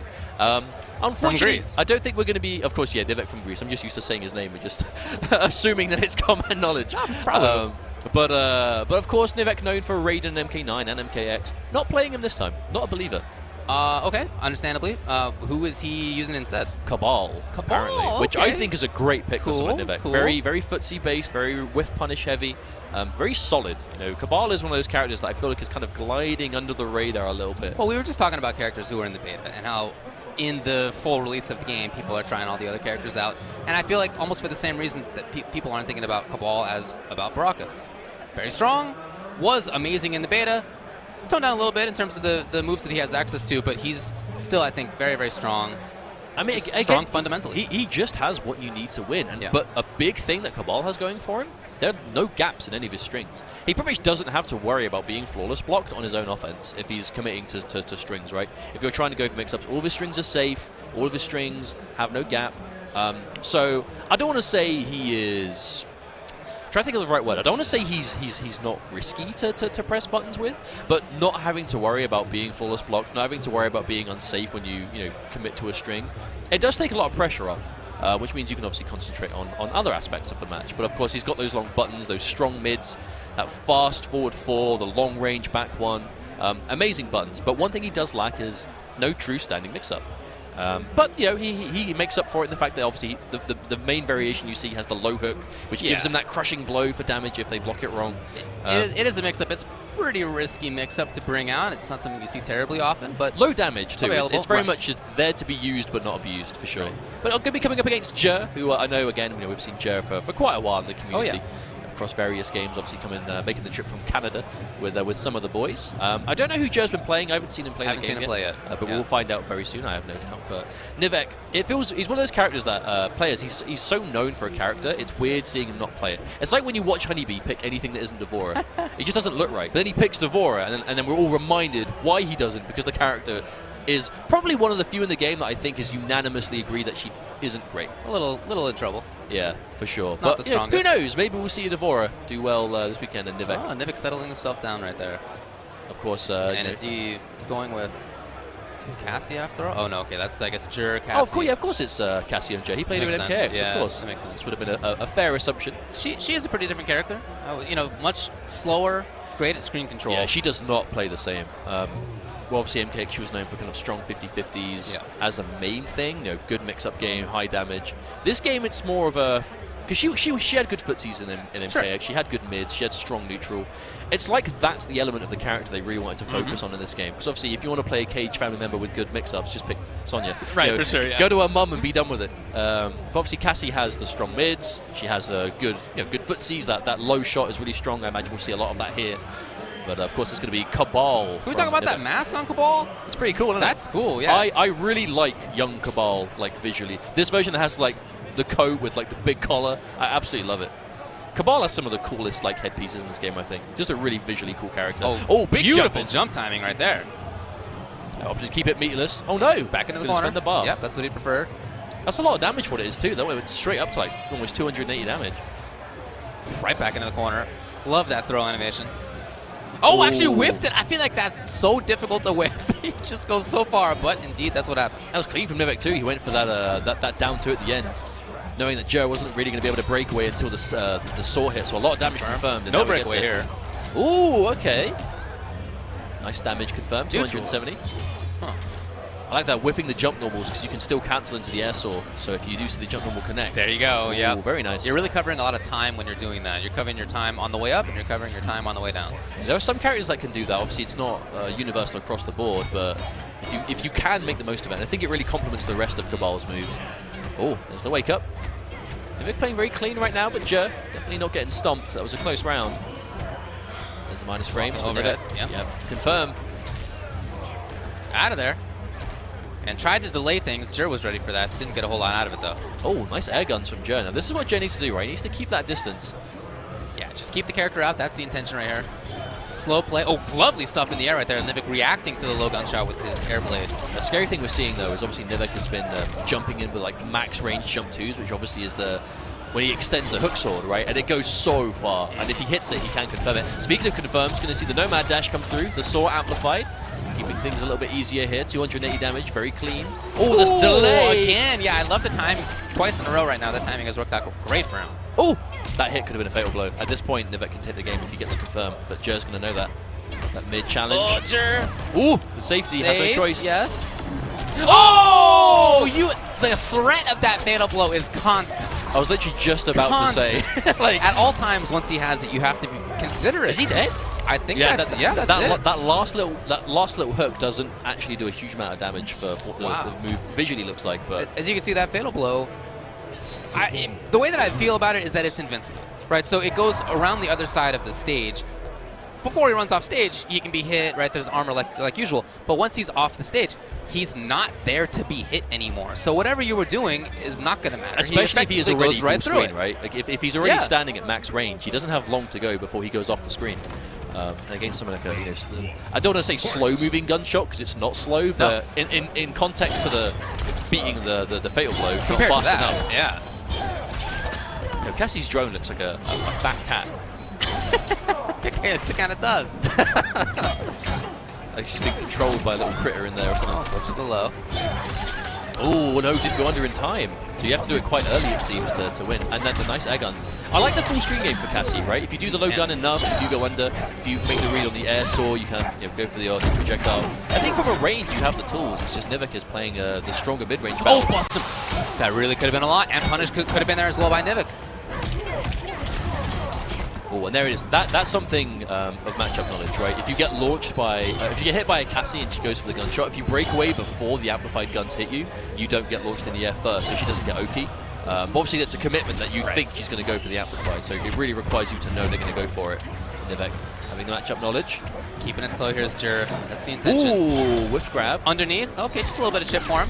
Got him! On counter hit right there on the string. Man, now Jer's in a really good spot here. He can play patiently. Even if he He needs to play patiently. Yeah, I guess. Even the fatal blow, it's not going to kill him at this point. No, right? He doesn't have to worry about it too not, much. If Nivek wants to use it, it's not going to win in the game, and it's going to be off the cards. Ooh, especially now. If I were Jer, I'd just, awesome. No reason not to. Spends both bars though, so it was quite expensive to secure. Yeah. Round 2. Oh, there's no defensive meter for Nivek right now. Okay, gets underneath. That's the proper range for it. Ooh, Corner.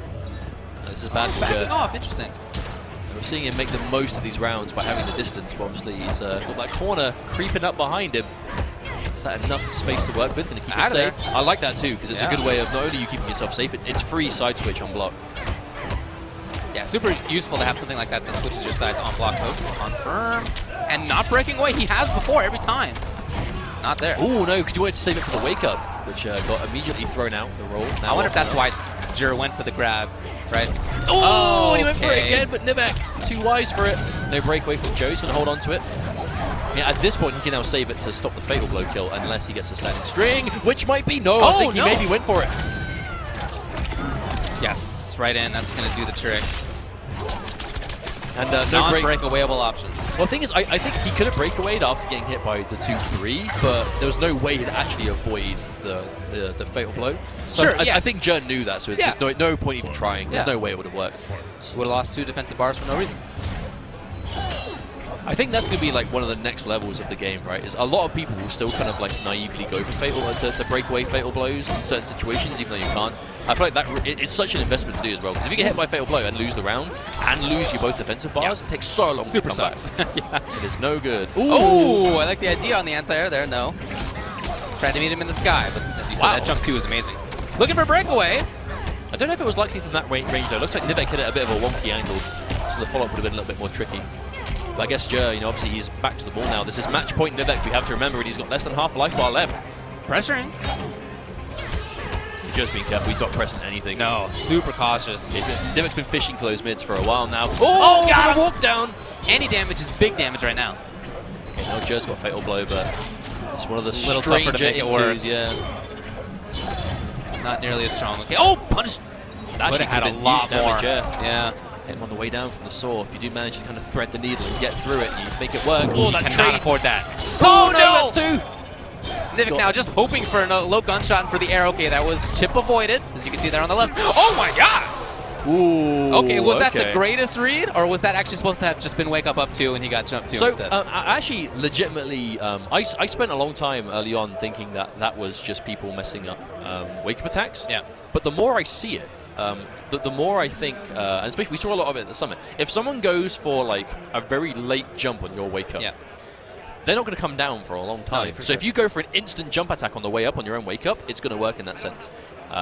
Which is, I think that's more what we saw there, and we'll have to see if it's included in these replays that we're about to watch. Okay, yeah, let's check it out. But that was just really clean all the way from Nivek. Right at the end there, I think it's not a surprise to see him go to a character like Cabal. I think it really does tick the boxes that he would like as a player. We didn't see as many crushing blows as I thought we might see, but it's good to see that you don't really need to build your game around that to make it work. Just strong buttons, nice confirms, good spacing on the full screen. His shimmy game was really strong. It was, trying to bait those throws. I think this is the situation. That was it. That was it. It was a late jump. Yeah, I see what you're talking about. But it was a 2, so it could have been an up 2. That's wow. We'll never know. How deep does this rabbit hole go? We'll never know. I'll ask him off stream. He'll just go, "Oh no, I messed it up," and I'll be like, "Oh, okay." Here's me giving too much credit again. Yeah, I know. Yeah, it's all good. It's all good. I really like watching that because already we've only seen a few matches, right? But we've already seen very different play styles, and that's one thing that I really like about MK11 so far. So you have the characters who are the fast killers. They do a ton of damage. Some of them have strong mix-ups. And then you have characters, or at least play styles available, that are much slower, much more about control. And that's what we saw right there. So we're going to move on. This is, what was this, pool A3, apparently. 3? Oh, it says that right there. This could be the return of Webb. We saw him defeat Fillpops earlier on in the stream with that Sub-Zero and Destroyer obviously sponsored by Cyclone. Going to be bringing... okay. Oh, it's A1. Okay, was not, cool. A1. Not 3. But we know Destroyer has had... Hey, I think this is actually 8-2. Oh, does it say that on the Smash GG? It does, yeah. So, cool. This is winners semifinals, which means winner will get into winners finals. On the other side of the bracket, so far, Coosco is waiting in winners semis, and he'll play either CeroBlast or Cryptic. Right, well, Destroyer, though, we know he's gone through a few characters. Obviously, he was really dead set on Collector early on. So he was playing early. Has been very vocal about not believing that the character is very good. So right. he went to Geras, is playing a lot of Baraka. And I was going to say, look at those. Oh, my God, all right. How hype is that, dude? That is so sick. That's so cool, man. MK fans coming out in force. Does he not have a dragon tattoo? What's going on over there? I would expect him to have Come it on, somewhere. man. Question is it somewhere that we can see? That's a replaceable ear thing, and he can take that out. So you're saying That's it's not enough? not dedicated enough. Nah, man. Not dedicated. It's a tattoo or I ain't interested. It's permanent or don't bother. Still, though, we know that Destroyer's been looking at Geras. I know he's been playing a bit of Baraka as well, but I believe Geras really is the guy for Destroyer right now. Which is a shame, because I really liked his Collector. I think he had a really good grasp of the character, but obviously, like, when you're a competitor, and you got to go with character you believe in, right? If you don't think a character is very strong, you're not going to use him in tournament. It is absolute basic level of character choice. If you're a serious player and you want to win, don't play a character you don't think is very good. You ideally want to be playing whatever character you think is the best in the game, right? I think he may be doing that right now, in terms of Geras, a character that's had a lot of chatter in terms of being the best or one of the best in the game. But it's tons of different tools. It's actually, like you said before, because so many people have gone to Geras and very publicly and very vocally gone to Geras, there's now a lot of matchup knowledge that's coming out from people about like specific anti-Geras stuff. Right. That there definitely doesn't exist that same level of counter-tech against other characters. But because Geras is obviously so popular, so many people are talking about him, a lot of people are allowing the matchup more than other characters, so you know a lot of people should, in theory, be ready for the matchup, especially at an event. Like, you come to Common Breaker, you need to know there's going to be Geras players. Definitely, yeah, of course. Sub-Zero is not one of the characters who can take advantage of ducking against score 2 and 2 from Geras, but he can still harass anyway, as we're seeing Mike Webb do. Of course, we already saw Mike Webb beat Fillpops on the way. Now, this is classic Vortex Dead of Winter. Ooh, okay. Surprising not to have seen the block there at the end. And an escape failed. This life bar has been complete. Mike Webb. Oh, wow. Wake up to 6 frames, one of the fastest, giant range. Punishable, but still very strong. Not a terrible way of getting momentum back, though, when he was down pretty much. Best part of 70% life. To a grab. Man, this character's throw game is so good. No, this is not the Geras that has a command grab, but still, the throw game is ridiculous. Well, he's always right there afterward. Mike Webb has there was an escape failed last time he got a throw, so at this health, Destroyer, if he gets hit by a back throw, he's dead. Ooh, but no, down 2. Yeah, wake up down 2, and that's going to lose to that forward 2, easy peasy. Oh, man, the harassment coming from Destroyer right now. Still has the corner. Slam. Scary times. Yeah, no way was that going to work. No. Yeah. At that life, it's just not going to save you. Even if the armor was active, like, you haven't got the health to absorb it. Mike Webb still has that crushing blow throw already, though. Question is, does he know? Wow, okay, perfect timing on the block. Oh, no, Lance's punish. Come on, man. Mike Webb is given quite a few opportunities that he's not taking. Oh, here we go. When you're playing someone like Destroyer, who just made that kind of a comeback, you can't let it go. Going for the Vortex, right? So you see not a lot of damage at a time, and then has to go into an unsafe mix-up. It's very risky to play that way against a Geras player. Because obviously, whenever Geras blocks anything that's unsafe, he's going to turn it into a lot of damage, and there's the body splash. And we're seeing a lot of damage right now. There's no breakaway available, so we're seeing the full 335. Which means this is death territory. He's not going to have breakaway for a while. Destroyer can open him up here, which is exactly what he does. Oh, he no! drops the combo. Hold on. That's a shame. Still alive? Okay, yep. Out of the sky. He's got to make something happen. Yeah, the big bet on the overhead. Cyclone Destroyer had it ready. You could see he was just standing anyway. It's not like he was crouch blocking and then reacting to the overhead. He was just sure that the overhead was coming, and he was absolutely right. There's a range where overhead will connect, and the low will not yet. So if you know that you're at that range, it's not really a mix-up yet. Well, I'm not too surprised to see Destroyer known for. Obviously, Destroyer's been putting in the work. He's been streaming all the time. We're seeing a lot of local pop up from him. Obviously, he's been at NLBC, I think, pretty much every week. And there's the first crushing blow. Something we haven't had a chance here we to go. see. He went for another one. He fished for number 2. Yeah. Okay, the low this time. Now we see Mike Webb actually cashing out. You can see the difference, right? You either cut your damage at 150 and go for a reset, or you cash out for 270. And you can check him before he does that overhead, but that was not Destroyer's intention. Oh, that jump kick. Into the corner, just like that time judge. And there it is, the scary Oki. One of the strongest things about Geras is the walk doesn't really matter how he ends his combos, he's going to have a lot of pressure, and that's going to be another hit. These all could have been confirmed into a lot more damage, so if Mike Webb stays alive. Oh, he got hit! I think he was blocking at the start, and then he began to move, and whatever it was got counter hit by the fatal blow. That's going to be the round. You know, the scariest thing is Mike Webb hit Fillpops with that exact same thing. Just a wake up, slight delay, fatal blow. It's scary, man. Yeah, you're right. I remember seeing fatal blows before any competition had started. That was before the summit, and I was like, raw fatal blow, is it a thing? Everyone does it online, but is it legit? And then I saw everyone do it at the summit, and my mind has been made up ever since. Because in a game with no armor, it's nice to have armor. Yes. And they've got, I mean, especially like Geras, he just has that vacuum effect. Wanted out, so does not much want to coverage. take the risks afterward. Right back into the mix. We see him go for it. Oh, he's not going to have the overhead into big damage right now, and so Destroyer knew that. Looked for the low block. Right back into the corner. Kira's so great at controlling which side of the stage that he's on. So many different tools to get one side or the other. Oh, here we go! Big whip punish from Mike Webb. Oh, he wanted to jump over! Yeah, he was going for the optimal, but didn't quite place the jump kick well enough, unfortunately. You kind of need to get the jump kick at that angle that you kind of go over, and they kind of fly into you. It's very range specific, and he tries to anti-air, and is it going to work as the body splash from above? What? Oh my god. Did that actually hit? What happened there? He just died on the land? The down two whiffed, but it does damage when you hit the floor. Oh, that's crazy.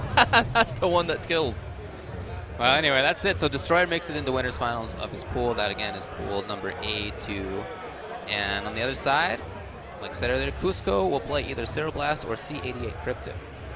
And there's some names who have come back from previous times into MK11 that I never thought I'd see again. But that's very cool. I feel like we say the that. C88 crew back in business. They've been around for so long, dude. Like, the era of clans, people are still running around repping the Emperor tag.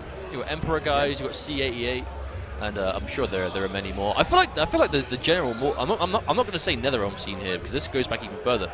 The Mortal Kombat community, clans have always been like online clans have always been a big deal, you know. Because even look back because of I wasn't around for those days, but you look for like the old 3D games that had online. And it was just clans all day, every day. You know, you listen to Rio talk about it, or any of the guys who used to play online. You know, Big, Shujinki Dink, and they were like, yeah, man, it was just clan battles all day, every day. That's hilarious. And that's definitely kind of remained true in the online world of NetherRealm.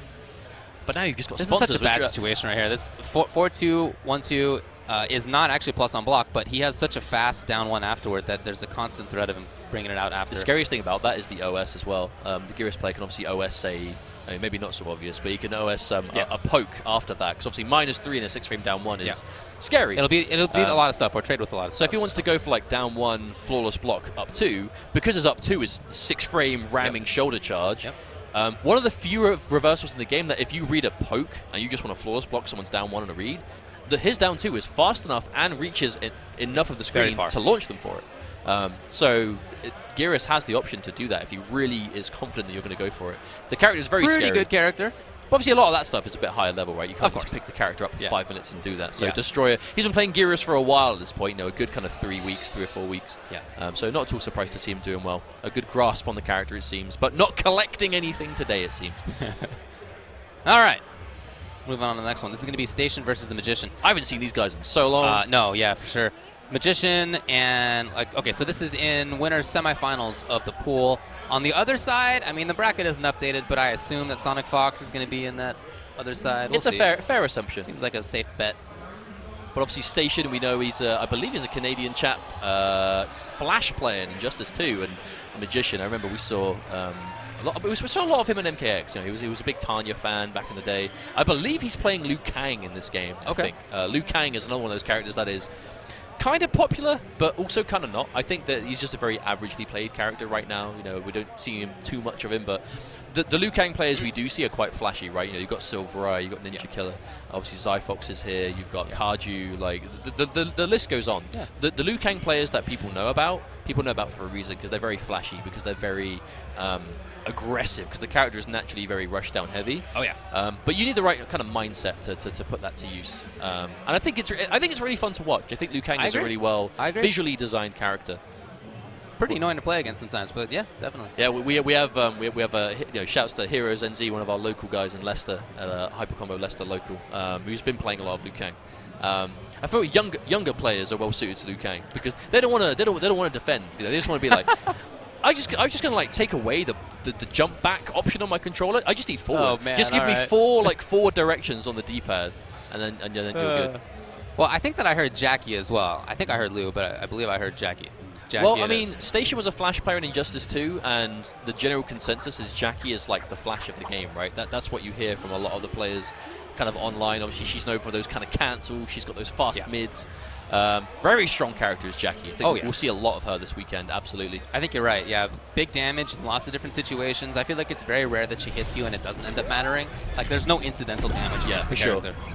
One of the few characters in the game also that doesn't have to spend resources on her cancels, which makes very scary pressure. Yes. Especially if he's got that 9-frame mid. Oh, yeah, one of the best. Yo, Tattoo's Liu Kang is awesome. Yeah, you're right. He looks super cool in this game. So Magician Although going with so Liu Kang, does Jackie. I mean, for my money, Jackie is the biggest improvement in terms of a character. The way that she looks is super cool, and her play style is so much more interesting in IMO. No, I agree. You know, I don't think she was bad to watch in MKX, but I don't think she was one of the more memorable characters. Whereas in this game, like, for stuff like that, want to throw her and she techs it? Hold my throw now, please. That's right. Of course, the opponent can tech back, but you got to take the 50-50. I'd do it. As long as you don't get hurt for doing it, right?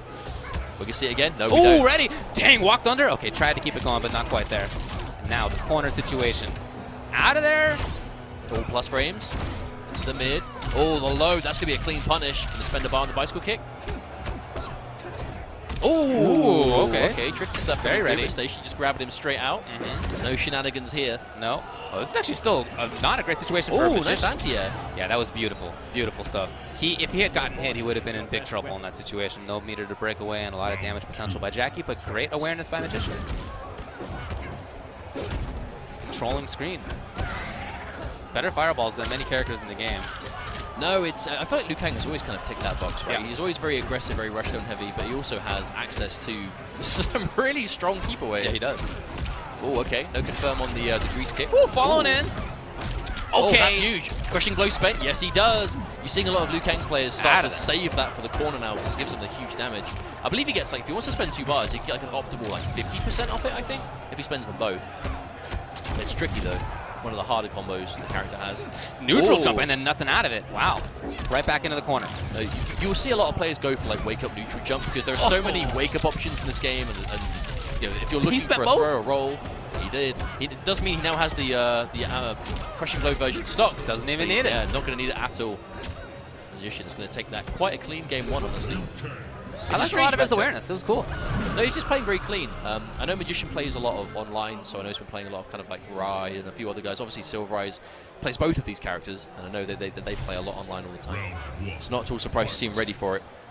They're 2 very different characters, though, right? Jackie's known for those cancels and they both have 9-frame mids, but they just use them very differently. Yeah. Whereas Liu Kang is more about staggering and mind games. Jackie is very much more about just like buttons and buttons. And she's a bulldog.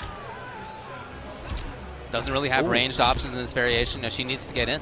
But she does have a dad's dash punch. I was about to say the Jack's punch, but that's the Jack's punch. That has never been its name. I've heard people say that she's the Jax of this game. Easy hit confirm coming through. Oh no! Oh no! Okay, could have kept it going. Yeah, it does a nice chunk of damage too. The worst thing about dropping combos with Jackie is that you want to end in the clinch, and you want to end in a certain option because you want to add that crushing blow to you. But if you drop a combo, yes, one less opportunity you have to get it. Oh, I'd love to walk forward first. And he does break away. There was nothing there. I was looking for a dash punch, but okay. Nice round by Station. Oh, punish, please. Going to take that 207 damage. A clean 20%. Bit of control. Oh, man, that jump is very difficult to anti-air. Jackie, one of those selfish characters in that regard, that she's got amazing anti-air options for anti-cross up, long range anti-air, close range anti-air, but her jump-ins are actually really hard to anti-air as well. For sure. Right into the corner, no meter right now by Magician. Oh, maybe in trouble, but there have been drops. And again, it's that wake-up neutral jump. It covers so many, there are so many wake-up options to watch out for. If you read them going for like a meaty throw or something like a delayed wait, the jump can beat it. Speaking of which. I think there's a crush on this. Oh, no! And there was no breakaway from Magician either. No, this huge moment dropped right there by Punish? Station. No. Huge moment again dropped by him. Taking the staggers here. Okay, nice. And maybe enough. Yeah, just enough. Okay. So a big drop, but still recovered. And it's 1-1. No, it's a shame if it had dropped that combo into losing the round. That would have been quite Feels bad. disappointing. Yeah, that sucks. Especially when you know it was on the back of like something that would have won you the game, right? Because then you're going into a round 3, and it's a round 3 you know you shouldn't be playing right now. Not easy to deal with mentally, but again, didn't come up. 1-1. Ooh. Well, there's We've seen a wonky down lot of threes, these. but nice hitbox. Here we go, and now there's no breakaway. No, but the drop again. And the punish, but not in so much. He didn't believe in it. Grab, Escape failed, and Liu Kang has crushing blows on both throws. That's one. Wait, that's a back throw, though. If he does, there's actually something in. If he does a forward throw, he's going to get it again. Yeah, that was escape failed on that as well. So. Okay, but just pressure like that, still. Look at the life station has already just on the back of that. There's a whiff punish again. Oh, whiff lovely punish. stuff. Knew exactly what was coming up. I think that was the first wake up 3 we've seen, but Magician knew it, and he's at match point. I mean, Liu Kang, he's just got those advancing normals, right? If you want to whiff punish a wake up, he has really good tools to get the job done. He's a scary character to do wake ups on in general. Okay, yep, keeping the pressure going. Yes. Okay. Oh, hey. Oh, he didn't have any bar, so he just wants to take the hit advantage. He's now got one, though. Yep. Oh, empty jump into a down 1. Interesting stuff. Oh, wow. And didn't go for the rest. Here's Station. It's very brave to see someone go for a standing button to interrupt that string, but it's going to pay off. He's got the life lead, but another escape failed. We know he's got one more crushing blow throw ready to go. Will he need it? I mean, it's one way. It's going to do like half the life that Station has left if he gets it. That's a big deal. Oh! Did he not have it loaded up anymore? I mean, didn't he have escape? Yeah, that's what I thought. Maybe he just didn't remember. See the option. Finishes it there. Okay. Okay, nice. Oh, dang. All right. So it's match point now for both players. But the issue is Magician's back to the wall. This is not where he's been getting the most out of these games. Magician has just been really good at whiff punishing, knocking down, baiting, and it's harder to do that when you're back to the wall. Speaking of which, though, there's a punish. No meter to keep it going. Oh, I love the little walk forward first. Okay, Magician takes control. Amplifies this time. Again, yep. Oh, could have kept it up. Wake up 3. This time does connect. Oh my god, neither one wanted to take a risk right there. Yeah, there is some mad respect being shown here. For two very buttons-heavy characters, right, with being really careful. They both know that about each other. Station now trying to pressure. Yeah, there you go. That's a way to beat somebody who thinks that they can interrupt the string. Okay, here we go. Finally, with the full conversion. Well, he's not going to have the crushing blow. No, he did not have it lined up yet. The first time we've seen it. Oh, the escape failed. This is quickly going well for Station. A little bit left. The walk down. Oh, turning things in his favor. Trying to, that's plus. Oh, look at the respect from Station. Just sitting there. Oh my now god, he's got there it. he brought it out. He kept it in mind. Still down in Saving life, though. it for a rainy day, man. Will he win? Oh, yep. God. He got it. What a time to bring out the kick. And that was so smart from Magician. He literally kept it. And again, it goes another reason as to why we saw, you know, obviously we saw the front throw before, not crushing blow. Right. When he didn't need to that use was it his to choice. win the round, right? He saved it, kept it for the final round, and it ended up being an absolute, like, trump card. And that's really, really clever to see. You have to think of crushing blows as a resource. Yep. I mean, so meter in this game works very differently. Obviously, if you've been watching, you've seen it just comes back automatically. So meter works differently than before. The resource is a little bit different, but this is one of them. Crushing blows are absolutely a resource that you have to maintain. You have to keep track of in your mind. They're not on screen. You just have to think about which ones are lined up and what's ready to go. There is no indication. You have no way of knowing it's you just have memorize. to know Yep. and keep in mind that it's there. Yep. And that's true for both the player who has the crushing blow lined up and as the opponent, knowing that it could be coming next. You know, that was a blow up right there. I feel like, I mean, regardless, it was a really good set. That was a really good match between very them. fun. But you know, you see a lot of people online, you know, they'll tweet out and they'll ask for help, and it's like, man, you know, I'm having some issues with throws in this game. I never know. I see people like crouch them all the time and they miss, but I can never do it because whenever I go for it, I get hit by buttons and stuff. What's the key there? That's a huge part of it right there. Yeah. Is when someone has a crushing blow throw ready to go, they're probably going to go to it a bit more often than usual. And as we have some more replays coming for this match right now, I have no doubt we'll see that crushing blow throw at the end. But that's it, right? It's just knowledge of the game, knowledge of the matchups. Yep. Know when their throws are the most dangerous, and that then is your time to start reading them, right? People aren't just going to throw out throws all game, every game, unless they have a reason and they're trying to achieve something quite specific. There's that escape fail. The second you see that's like the scariest thing to see in the game. So fun. Yeah. That was number 1. Little do we know that was just planting the seeds. Setting it up right there. Ooh. Nice. And that was the start of the comeback too. Yeah, it was. It was. And actually, again, like Magician also had Fatal Blow. And how often do we see Liu Kang players, when they have Fatal Blow and they need that much health to go, they're just fishing for a string into Fatal Blow. So you're going to block because you're waiting for the forward 4, you're waiting for something to block, and then you're just going to get grabbed. Yeah. And then you're going to lose 30%. That's the mix-up. But obviously he was back to the wall as close as it gets. He had like less than 5% health left. Yeah, he was match point against him. So it was risky to save it to that point. But yeah, and wins. A risk to bring out forward 4 in the situation he did, where Jackie could have continued pressure, but he was exactly right. No, for sure. Well, another player advancing through on the winners' side. I don't believe we've seen any losers bracket matches yet. I think we're keeping it winners for now. Yeah, that's what it looks like to me too. But man, this is crazy. Combo Breaker 2019 Mortal Kombat 11 Pro Competition. We're finally here. Yeah. We it feels like the game's been out forever, but it's literally only been a month. It's a month. It's a month. Like, I mean, you've seen a lot of fighting games come and go, right? Indeed. But I feel like we went from the game being revealed in January, right, to the game being out in April, right, to now the pro competition has started a month in. It's fast. What's going on? No, how has it only been like 6 months? It's been a whirlwind for sure. It's a different cycle than they have often used. The game was announced later than they typically do in their comment cycle. But here we are, and we're continuing in the bracket. This is definitely winner's side. This is in pool A3. Yes. So this is looking at how the bracket turns out. This must be winner's finals here between Nivek on the right side of your screen and KitanaPrime on the left. So this should be an interesting match because I know.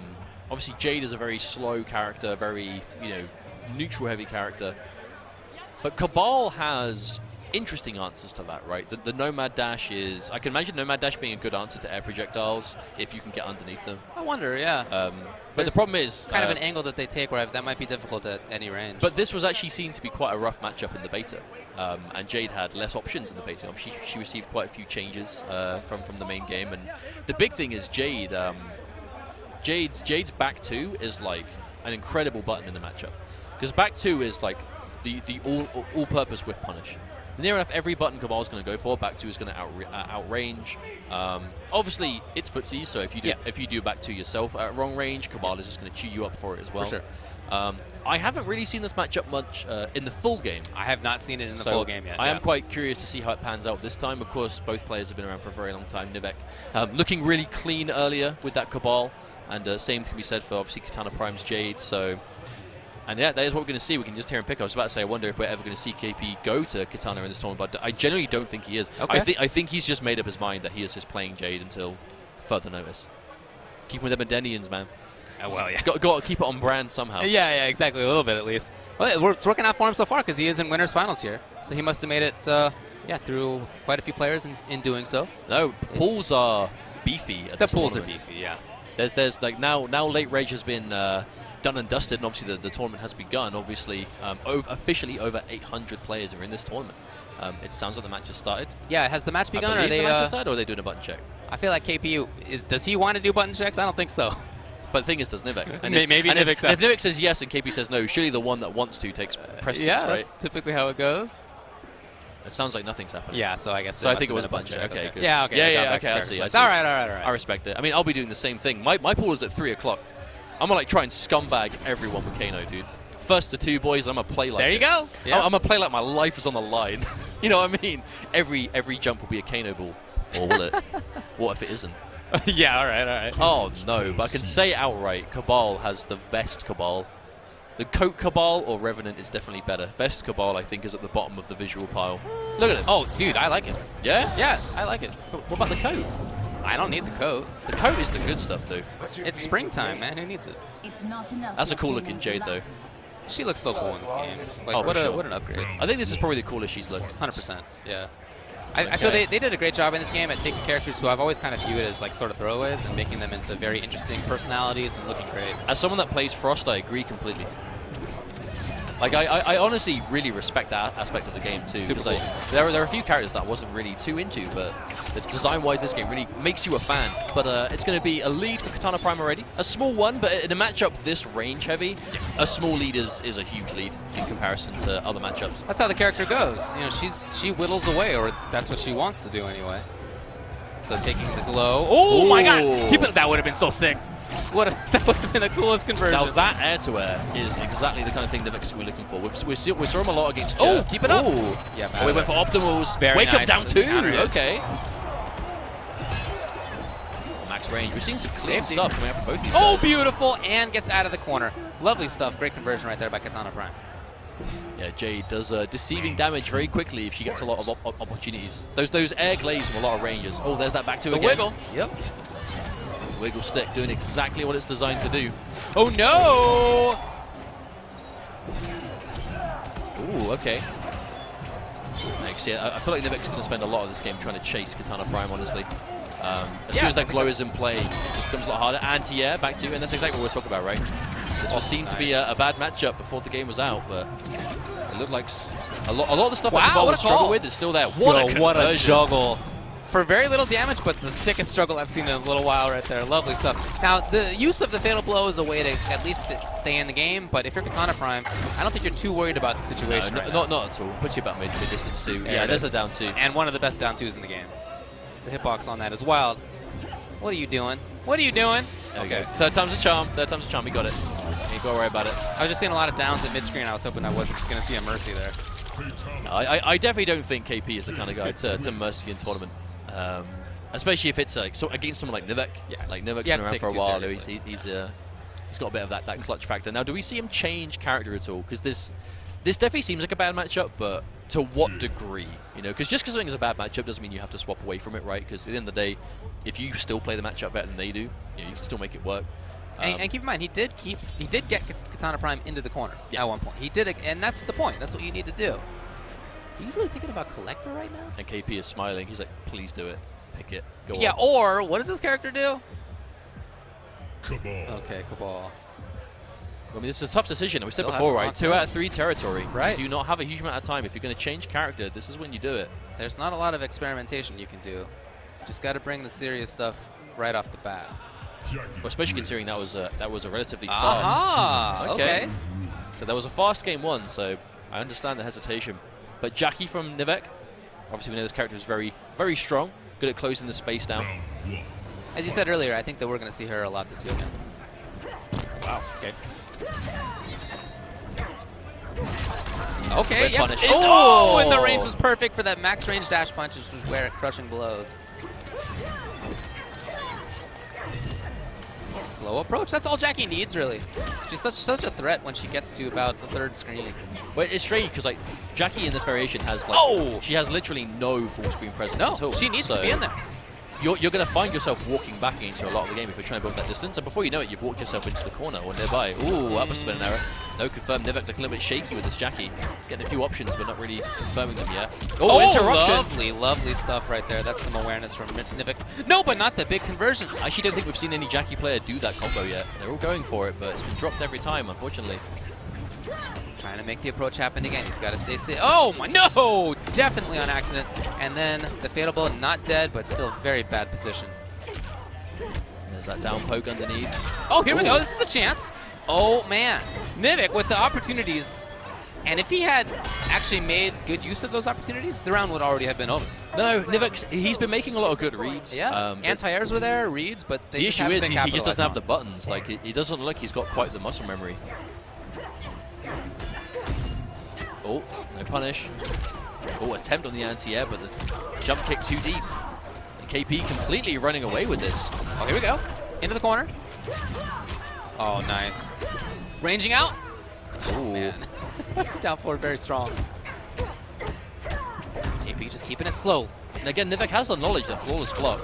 Good thing about Flawless Block's mechanic is it doesn't matter who you're playing, the timing is pretty much the same when it comes to like defending against certain things. Oh, there you go. Nivek now in the corner. Gotta make the best of this. And there it is. He does. First finished combo, and this is what you see. Huge damage because of it. Ready for that was KitanaPrime. Oh, underneath. Tricky stuff. And out of the corner. No, that was a Nivek. really late throw escape as well. Yeah, ready. Almost missed the window. Oh, tries to punish, but the stubby standing one. Ooh. Oh, man, that could have been more. Oh, these little harassments here. Okay. Oh, are you serious? What are we looking at? That was 2 down 3s, and it still did less than 2% damage. That was wild. But the good thing for KP, though, managing to get out of the corner at least, so a bit of a scrambly round, but he now has the distance. And that is a big bummer if you're Jackie, as you said before. She needs to chase, and now that entire screen behind KitanaPrime lets him chase. Oh, big jump in. And yeah, of course, he has no interest in chasing down that knockdown. Oh, there it is, the delay. Counter hit, no less. Oh, another man. drop from Nivek. Intended down 2, no. So KitanaPrime gets some space for himself after that grab. Wow, okay, that was sick. Oh, tries to go for the dash punch, but not quite close enough this time. That down one was crucial for KP, because if he blocked one more sequence, he was going to be literally in the corner on block. Not going to matter too much. There we go. Full screen game. Coming out again. Yeah, just throwing it all out there. Ooh, the chase. Oh, underneath. The hit comes.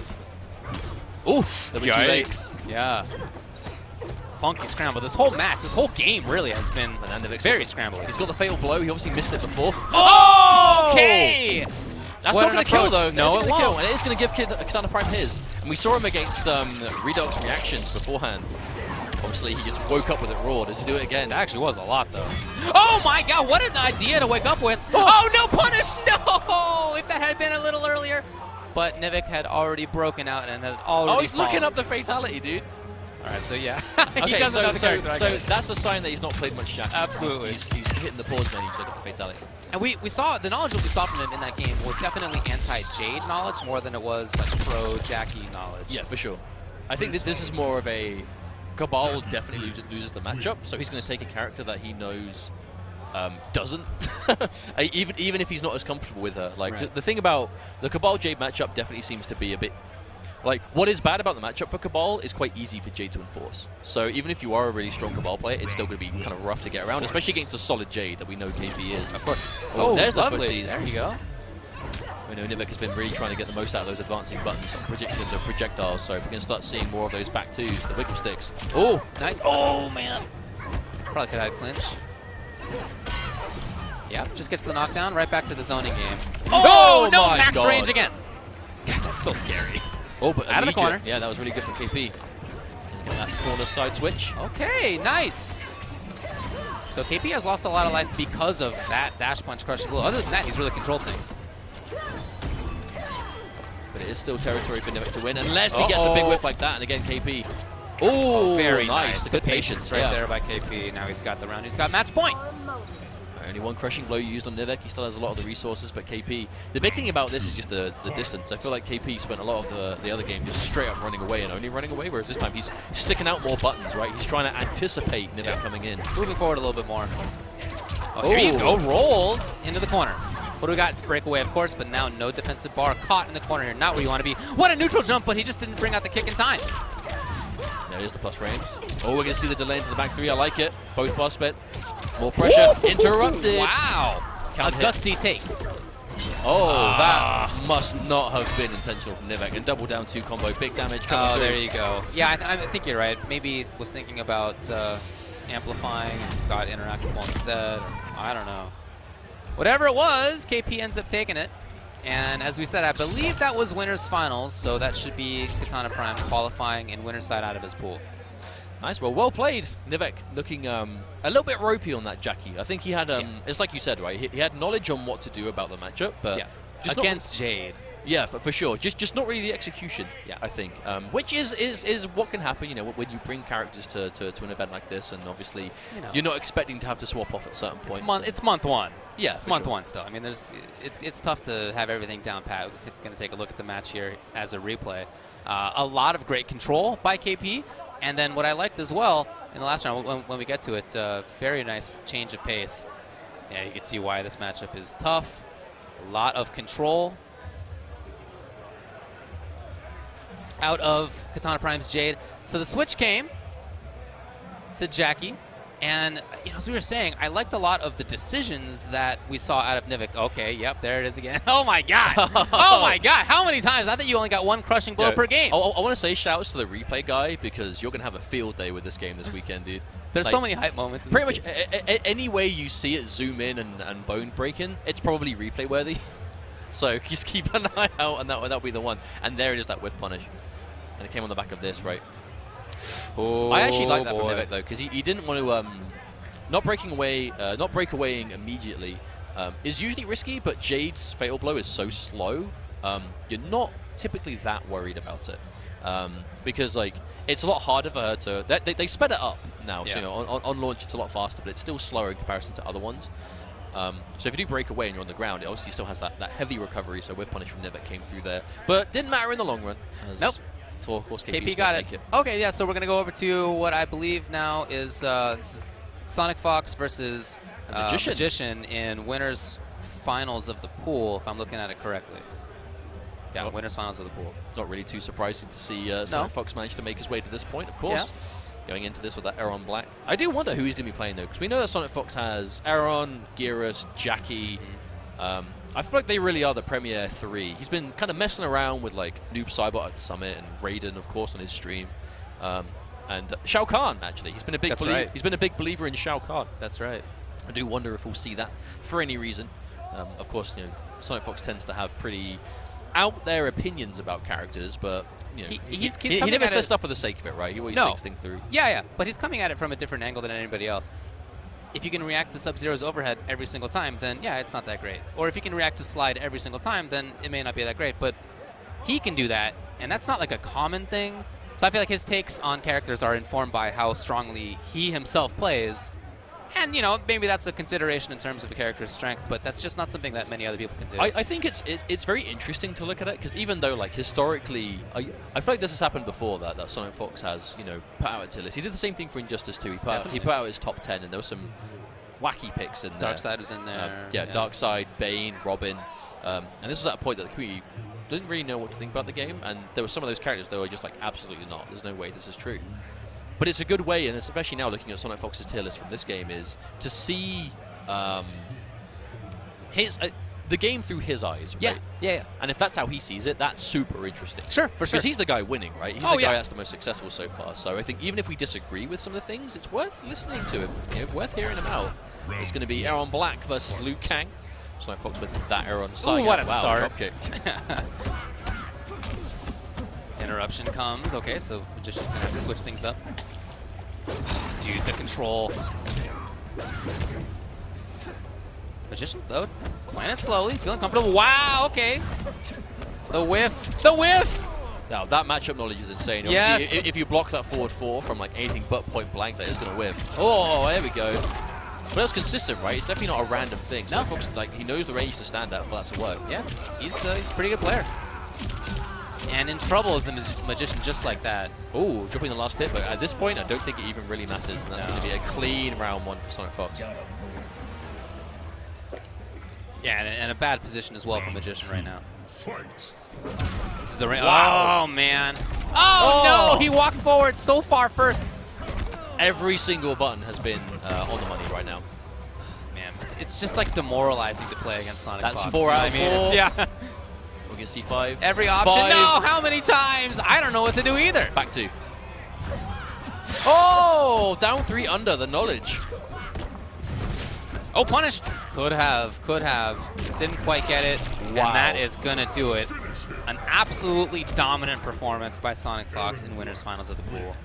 That was like an entire round of just right read on wake up. And that's one of the reasons that makes SonicFox so scary, I think, right? Because your options on wake up in this game are plentiful. You know, you have an invincible wake up that is a single hit. You have a launching wake up that isn't invincible, but you know, it beats throws and air attacks. You've got roll forward, roll back. You've got delay wake up.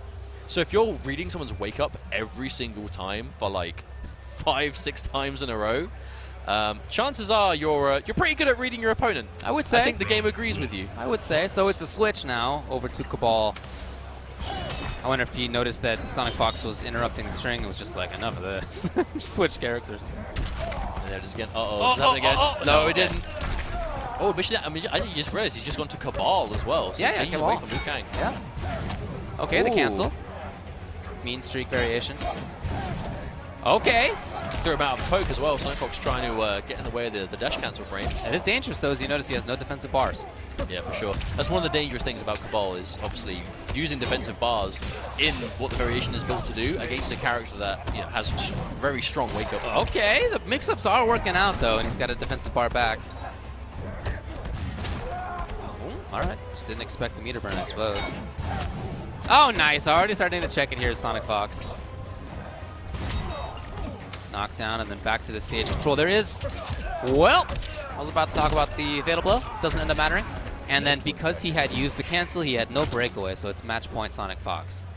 Not really too surprising. This has just been an incredibly just dominant performance. But this is SonicFox, right? This is SonicFox early in NetherRealm games. He's found a character that works for him. Yep. He knows what to do to make it effective. This could be a wake-up throw take. Oh.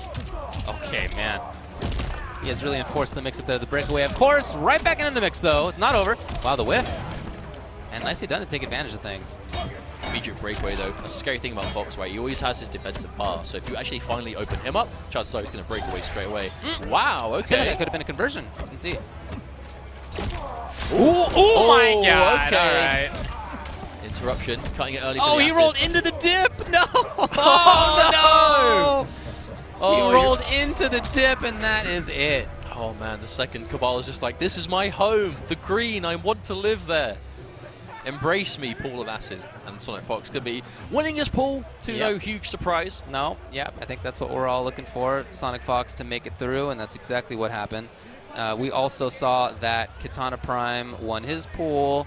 Don't yet know what happened between Destroyer and Coosco in their pool. And in A1, we saw Nubcakes play it, but not sure what happened after that. And these are just a handful, right? These are just a handful of pools on a very busy 3-day weekend. We have so much Mortal Kombat 11 still to come. So many literal hundreds and hundreds of players ready to go. As again, we're going to watch some replays from this set just now. Which, to be fair, I think there's not a huge amount to watch. No, right? yeah, it's just, hey, every decision was right. Yeah, check it out. It was just SonicFox just being an absolute psychic on Oki, because that's just it's always been something he's strong with, right? Oh, yeah. His ability to just straight up read what you're going to do and dedicate to whatever beats it. The mix. But I feel like he doesn't just hard dedicate either, right? I feel like he always like dedicates just hard enough to beat, but not hard enough that he's going to die. Dude, the roll backwards right into it. It's bubbling under his feet. And that was definitely going to be that. You know, even if we hadn't gotten away, that was definitely over. Tough, man. Yikes. It's just another reason why Aaron Black is so scary, because we didn't see him win off of 50-50 mix-ups No, or that wasn't what it was slide about. or overhead. We saw absolute basic level of just this is what I'm going to do, and this is how it works. I'm going to go for this knockdown. I'm going to go for like a basic mind game of throw or button. I'm going to go for this confirm on block. I'm going to go for the acid or whatever, right? He was keeping it very simple, and SonicFox was saying that all the time at the summit. Was the way you play this game is just strip it down. Go to the bare bones of your character. Use what works. Don't mess around, right? No reason to add the fluff if you don't need it. And as you were just saying about Destroyer and Coosco, I believe this is what we're about to see. Indeed, this is winners finals of A2. So I saw Coosco play at Texas Showdown. He's looking good, of course. The Sonya's legit. To no surprise, been a strong player for the last few. He's been a Sonya player games. for a long time. Yeah, yeah, and so I was very happy to see that he stuck with the character. If you've been a Sonya player, there's no reason to switch away. She's still very strong. He has excellent execution. We saw him hit the low into giant damage in the corner, the 2-frame link on that, and he was looking legit with it. Didn't end up winning the whole thing, but made a deep run. I feel like that is kind of Coosco summarized, though, right? You never see him really getting the big wins everywhere. That being said, he's no stranger to placing extremely well. No, yeah. He's always right up there, your top 4s, your top 8s. I don't know off memory if he's ever, won what I'd consider like a huge kind of major in the stop. I feel like I saw him win a Texas Showdown one time. I know he's won some like Texas-esque regionals, which I know obviously Texas Showdown is a major, so that does count. Does get a lot of attendance, so shame on me for not realizing or remembering, but I'll look it up. I feel like I saw it happen. I'm not 1,000% sure on that. Well, regardless, he's been good though. I know for sure he's consistent. Right? Yeah, he's always he's always placing really well. He's always doing it with Sonya. I believe he was playing cover up Sonya like the entirety of that game's lifespan. Yep. Other people moved on from that variation, but he was with it. For sure. But now he's obviously playing her now. I believe I saw him playing Ringmaster in casuals before tournament, because that's the Sonya variation. The one that you play, right? That's the one. And that is what he did at Texas Showdown. And like I said, he was very strong with the combos. I mean, she just has so many different tools. She can zone against a lot of characters. She can pressure very well, of course. This is one matchup where I think the zoning is not going to be quite as legit. You're really worried about down back one, little sand trap coming out of Garrus. But still, she can harass. She can move very well and deal big damage. Well, I feel like that's one of the bigger things, right? Is Obviously, Geras is public enemy #1 a lot of the time in the eyes of the community. But if you go toe-to-toe with him on damage or even beat him in damage, it's terrifying. Because he actually does quite a lot of, you know, slow-to-recover attacks. You know, it's obviously Sand Trap, if he wants to enforce the mix-up, is really unsafe. Right. And Sonya, on the other hand, can be safe off of pretty much anything should you want to go for the Ring Blast. And that right there, standing string into special, over 20%. That is deceiving damage. Yeah. She gets a lot of damage, that is for sure. Ready for the anti-air? Oh, okay. Oh. Wow. Oh, out of there instantly. So we saw that from Destroyer in his last game as well. Like, very willing to commit to wake him up too early in a set. It is one of the best. So far, this round has really been all about control by Coosco. And he seals the deal. Dominant. Was able to get in, deal some damage. Not a giant amount at any one time, but enough consistently. Looks like Coosco has like no interest in playing from full screen, right? I feel like against Infinite Warden specifically, when Sand Trap Crushing Blow is a threat, you kind of can't really play distance against him. No, it's just not worth it. It's very practical. Oh, speaking of which, counter hit. No! Goodbye. She needed that bone. I mean, it'll heal up. She's fine. She'll be alright. Look, she's already like walking around like nothing's Okay, happening. good. Yeah, yeah. Ooh, there's the high Overhead kick. blocks. Now that's a big thing of like discipline in the matchup. You're used to seeing people jump at that kind of range, and you're used to going for like an anti-air, down 1, down 2, standing 1, whatever. But Body Splash chews it up so much. The best thing to do is kind of just let him splash you from that range, honestly. How many times do you see someone go for the anti-air and they just get hit because of it? Obviously, we're yet to see Destroyer go for the low yet, but is it going to need it? Yeah, of course, the low, the unsafe option, the less damaging option in that string if the opponent's blocked the first 2 hits. The overhead can be crush. So you definitely default to overhead blocking. Ooh! Oh, too far! Well, actually, good for Destroyer that he misplaced the grab to be too far away, as the down 2 also missed. Oh, there it is again. Staggering. It looks like he's much more willing to kind of really save it, I think. Destroyer really not wanting to go to that low sand trap until he's absolutely necessary. No, not quite. Wow! Covering the back of his dome right there. That's actually wild. The down 2s that kind of have that scoopy property. Yep. It's at 30. Right back in here. Oh, wow. A lot of stackers coming out from Destroyer. Used to seeing Geras players really kind of commit, but he seems to really want to play for the delays. And no whiff punish. Backing off. Luckily. That's it. No, counter hit. That's going to do it. 31% right there. It's very appropriate considering we literally just said Coosco isn't trying to play from full screen because he can't. Yeah. The one time he decided to sit full screen and go, hang on, maybe I'll throw a couple of projectiles, sand trap, slap chop, game over. She herself has an important crushing blow on her ring if the second hit hits without the first one connecting. I feel like Coosco very is best. strong, but that's just not relevant in the matchup. I think his best bet in getting that is going to be on block. Like if he goes for like, you know, ring on block and then goes for the amp, maybe if you know Destroyer tries to down 1 interrupt. Oh, punish! Something. Yep. He's got to get out of there. Yeah. Ooh, the first game crucial. But you can see, like, Geras actually has really fast start-up speed in both forward and back, so off the throw tech, he can just kind of walk back. If you commit to something, he's probably going to whip punish it. Very light. There was no defensive bar.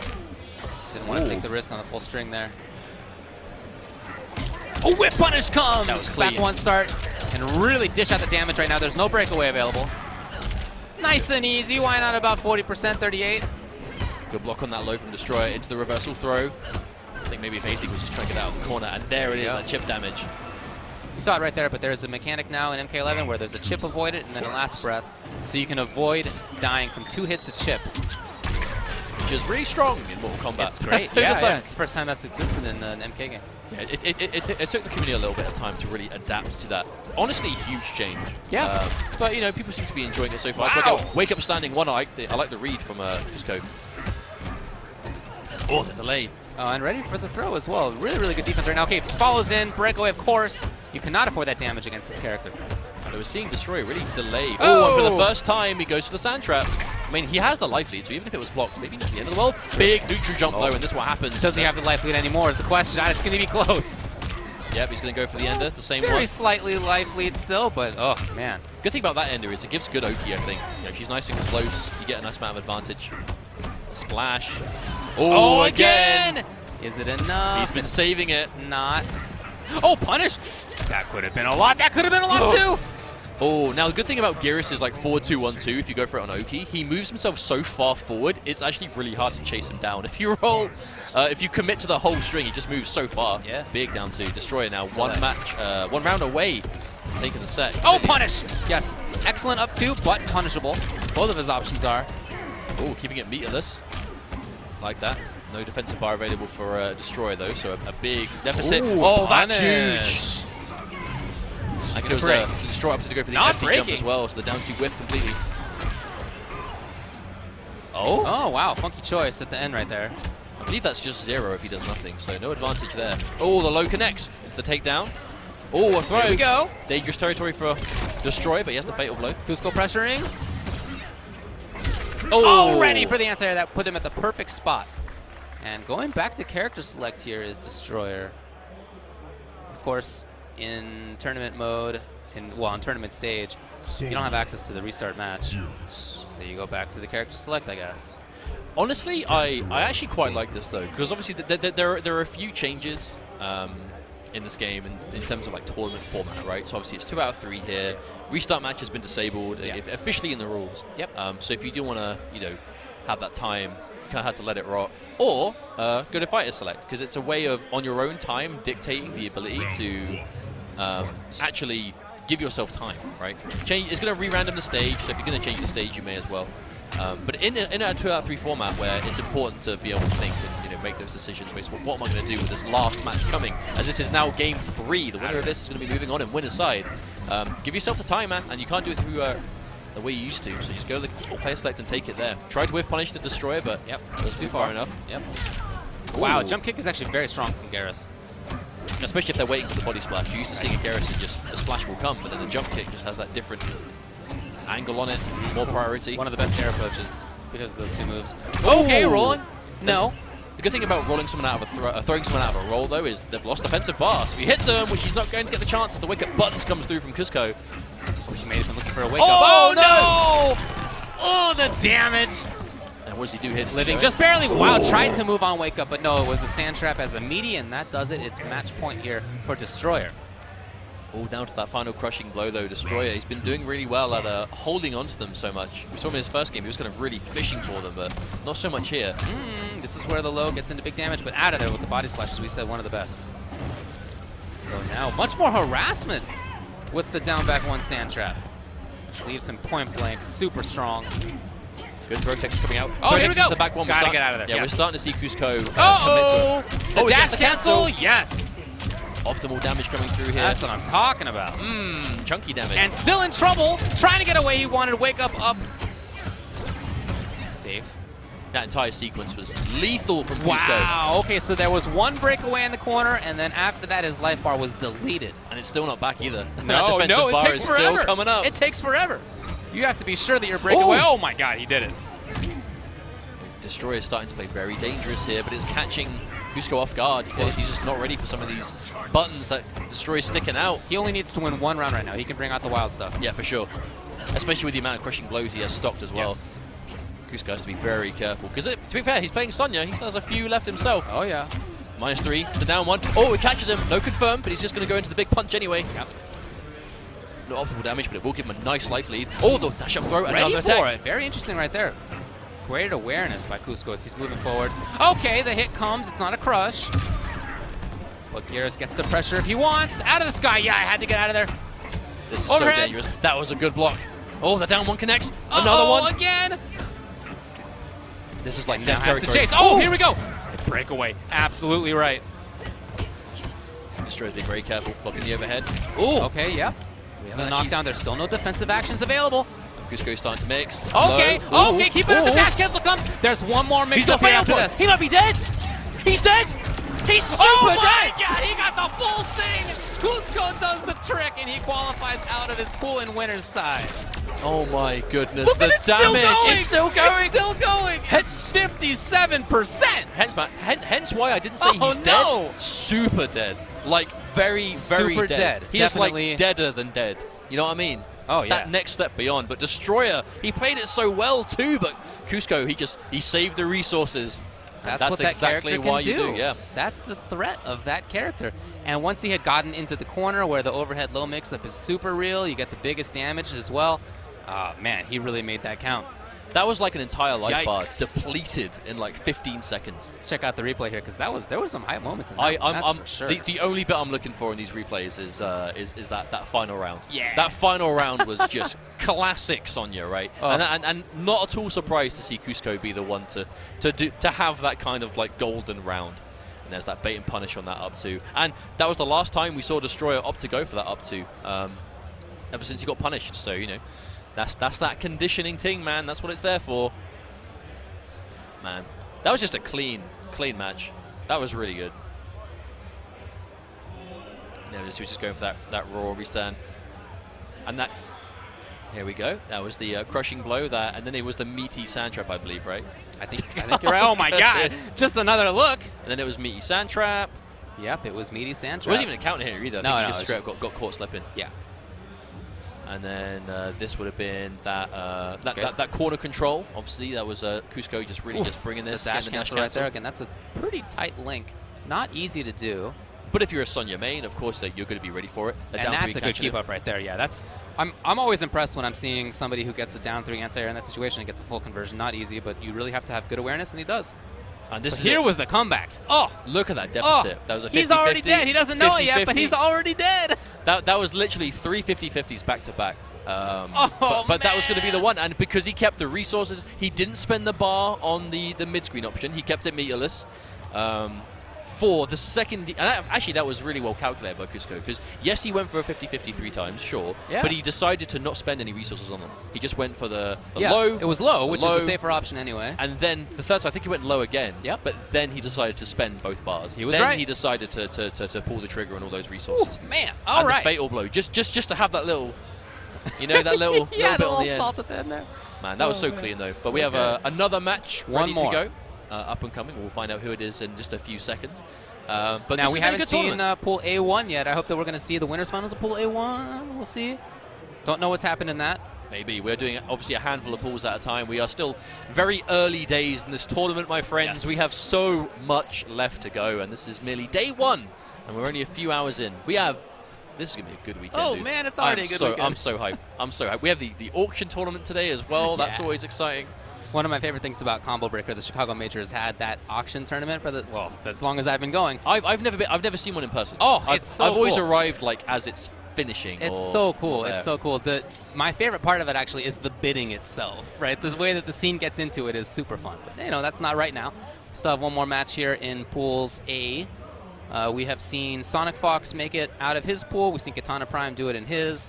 We just saw Coosco do it in his. Oh, no, but it's actually going to be completely different. I believe Cossner is the same pool as Nubcakes. He is indeed. So it's the other side of that bracket. It would be jmendez versus Cossner. Now, Cossner we haven't seen in a while, I feel. I haven't seen him in person in 1,000 years. No, obviously he was very active in early MKX. I think he stopped traveling later in the game's life. Obviously, he still played a lot of online, but I think he stopped traveling around. And I don't think he really bothered with Injustice 2 at all. Yeah, I don't think he played much. But as is the way, I'm sure you'll be hearing this a lot this weekend.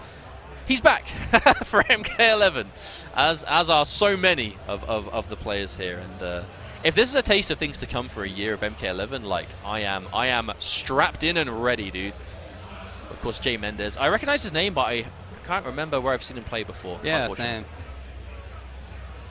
I actually don't see him in the bracket. I don't know where this is. Playing? No, Cossner he's a Reptile fan, right? I played him online actually quite a bit. Just happened to get matched up on ranked, and he's been playing Scorpion when I've seen him play. I don't know if that is the real thing, but that's what I've seen him play so far. Well, we know he was obviously a Reptile fan in MK9. MKX, I believe he ended up going to Sector when Triborg was released. But of course, neither of those characters are in this game, unfortunately. Nope. No robots here, boys. Sad face. But of course, Scorpion, not a bad pick. You know, he really is one of those, I suppose, most consistent, solid picks right now. For sure. A good thing about Scorpion is I feel like he never really has to play at someone else's pace. You know, he really does a good job of kind of like dictating how the match is played. Teleport is that ever-present threat. Doesn't really have to worry about zoning. Always has the stunning option in the spear. He's got the utility. You know, he can do 2 spears in one combo now, which is kind of wild. But, very good character overall. That really is the true stuff. And I feel like that's to be expected, right? What Scorpion does well in this game, he's kind of always done well. Yeah, but you know, very effective in a way that I feel like he hasn't been in a little while. I mean, he was good in parts of MKX, but I like that he has so many different tools. I like that teleport is so strong. I feel like that's such a defining feature of the character. He's a two special character. He's got spear and he's got teleport. So they kind of have to be good, right? He has 2 moves universally, so they have to be strong. Oh, okay. So it's going to be Cabal. Cabal versus Kung Lao. I believe it's Kung Lao on the side of Cossner. Kung Lao it is. Interesting choice. When the game was immediately dropped, I heard some pessimism about Kung Lao from honestly quite a few players. I'm going to say this right now, Kung Lao is good. I was just going to say, I think that the more that I've played and seen other people play, I think now that he's very strong. I love his stagger pressure. The whiff punishing is good. The fact that he's a threat from full screen. I mean, you know, you can't whiff against him. Dive kick is so strong. His movement's good. He just does have a lot going for him. Oh no! However, honestly, like I've been in a position that the UK has a couple of really strong Kung Lao players. You know, we've got Derpy, Foxy obviously is playing Kung Lao as well. However, they both think that Lotus Fist is really bad, and you know, Hat Tricks is the one to go with, one with the Z hat. So I don't know a tremendous amount about Lotus Fist, because I know what it gets. Obviously, you get the orbiting hat, and you get the amplified orbiting hat, but it is expensive. It's very expensive. Yeah, to be honest, I'm surprised too. Typically, when I see a Kung Lao, it is the Hat Tricks variation, where you get the ability to control where your hat goes, right? The hat projectile. You get the Z hat, air teleport. Of course, Cabal we've seen already is jmendez going for the punish on that string. One of the sides that people say Kung Lao struggles with is obviously his strings. His full strings are very minus, a lot of them are unsafe. But that's the thing, right? I feel like you don't have to finish your strings a lot of the time. And when you don't, I think that it's good. I think he has good staggers. Obviously, Cossner playing a slightly different style right now. He's going to be going for Lotus Fist. We're seeing him dedicate a lot. But jmendez looks ready. He's going to take that counter hit, crushing blow. Yeah, we've been talking a lot about Cossner and Kung Lao, but in the meantime, jmendez looked great in that first round. Yeah, for sure. Still looks great in the second round, not overcommitting to anything. Commanding lead. We see Cossner's opting to end everything in the hat, but still moving. She's going to open up by the counter hit. jmendez going for the easier link there with the standing one after the crushing blow. But he's less committed, right? That's the good thing about going for the 1-1 is if you see him breakaway, you've not committed to a full straight. I think that was his expectation. Yeah. Oh, got him. No, didn't continue the combo, but so close now. Can't afford any hits. Oh, wow, that actually could have been a lot. And she gets opened up. No buttons from jmendez, Cossner. Now there is breakaway just in case he gets hit. A huge read comes out, not punished. There you go. And there it is, standing 2 will do it. I wonder if jmendez was just expecting the down 4 to reach, maybe. Because it's a faster button, so you don't need a huge punish. You just need something to connect. Right.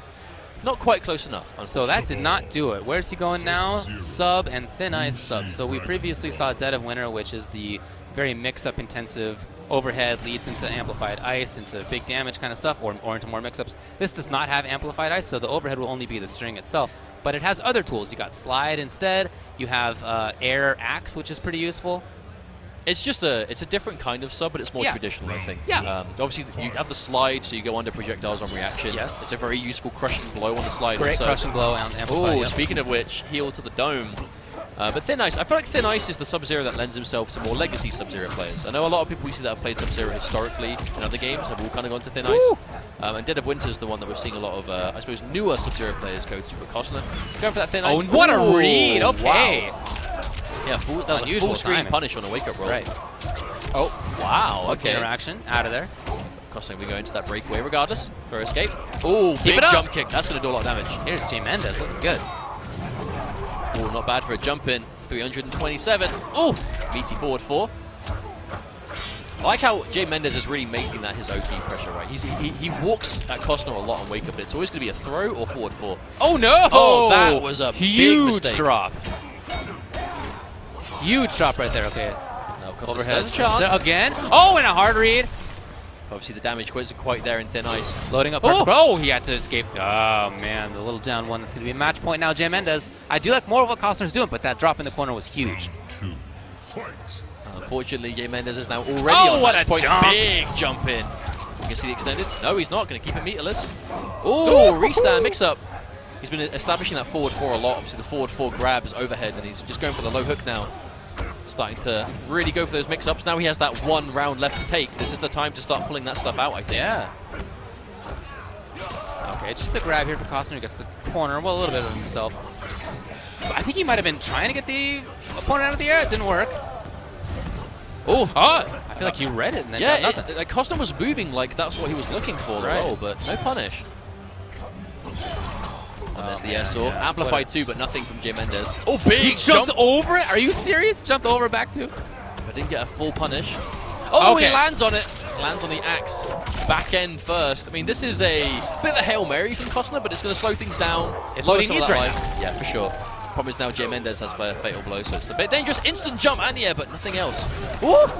Is that crush? No, it's not yet. Okay, that's 2, I think. Next one will be, Yeah. but will we even have the opportunity to see it? Oh, I can't believe Cossner risked it. Of all things to bring out, and maybe that's why we didn't see the reaction until it was too late, because who expects that right there against Torball? I mean, jmendez even reacted to it, but a little bit too oh, late. just too late. That's all it was.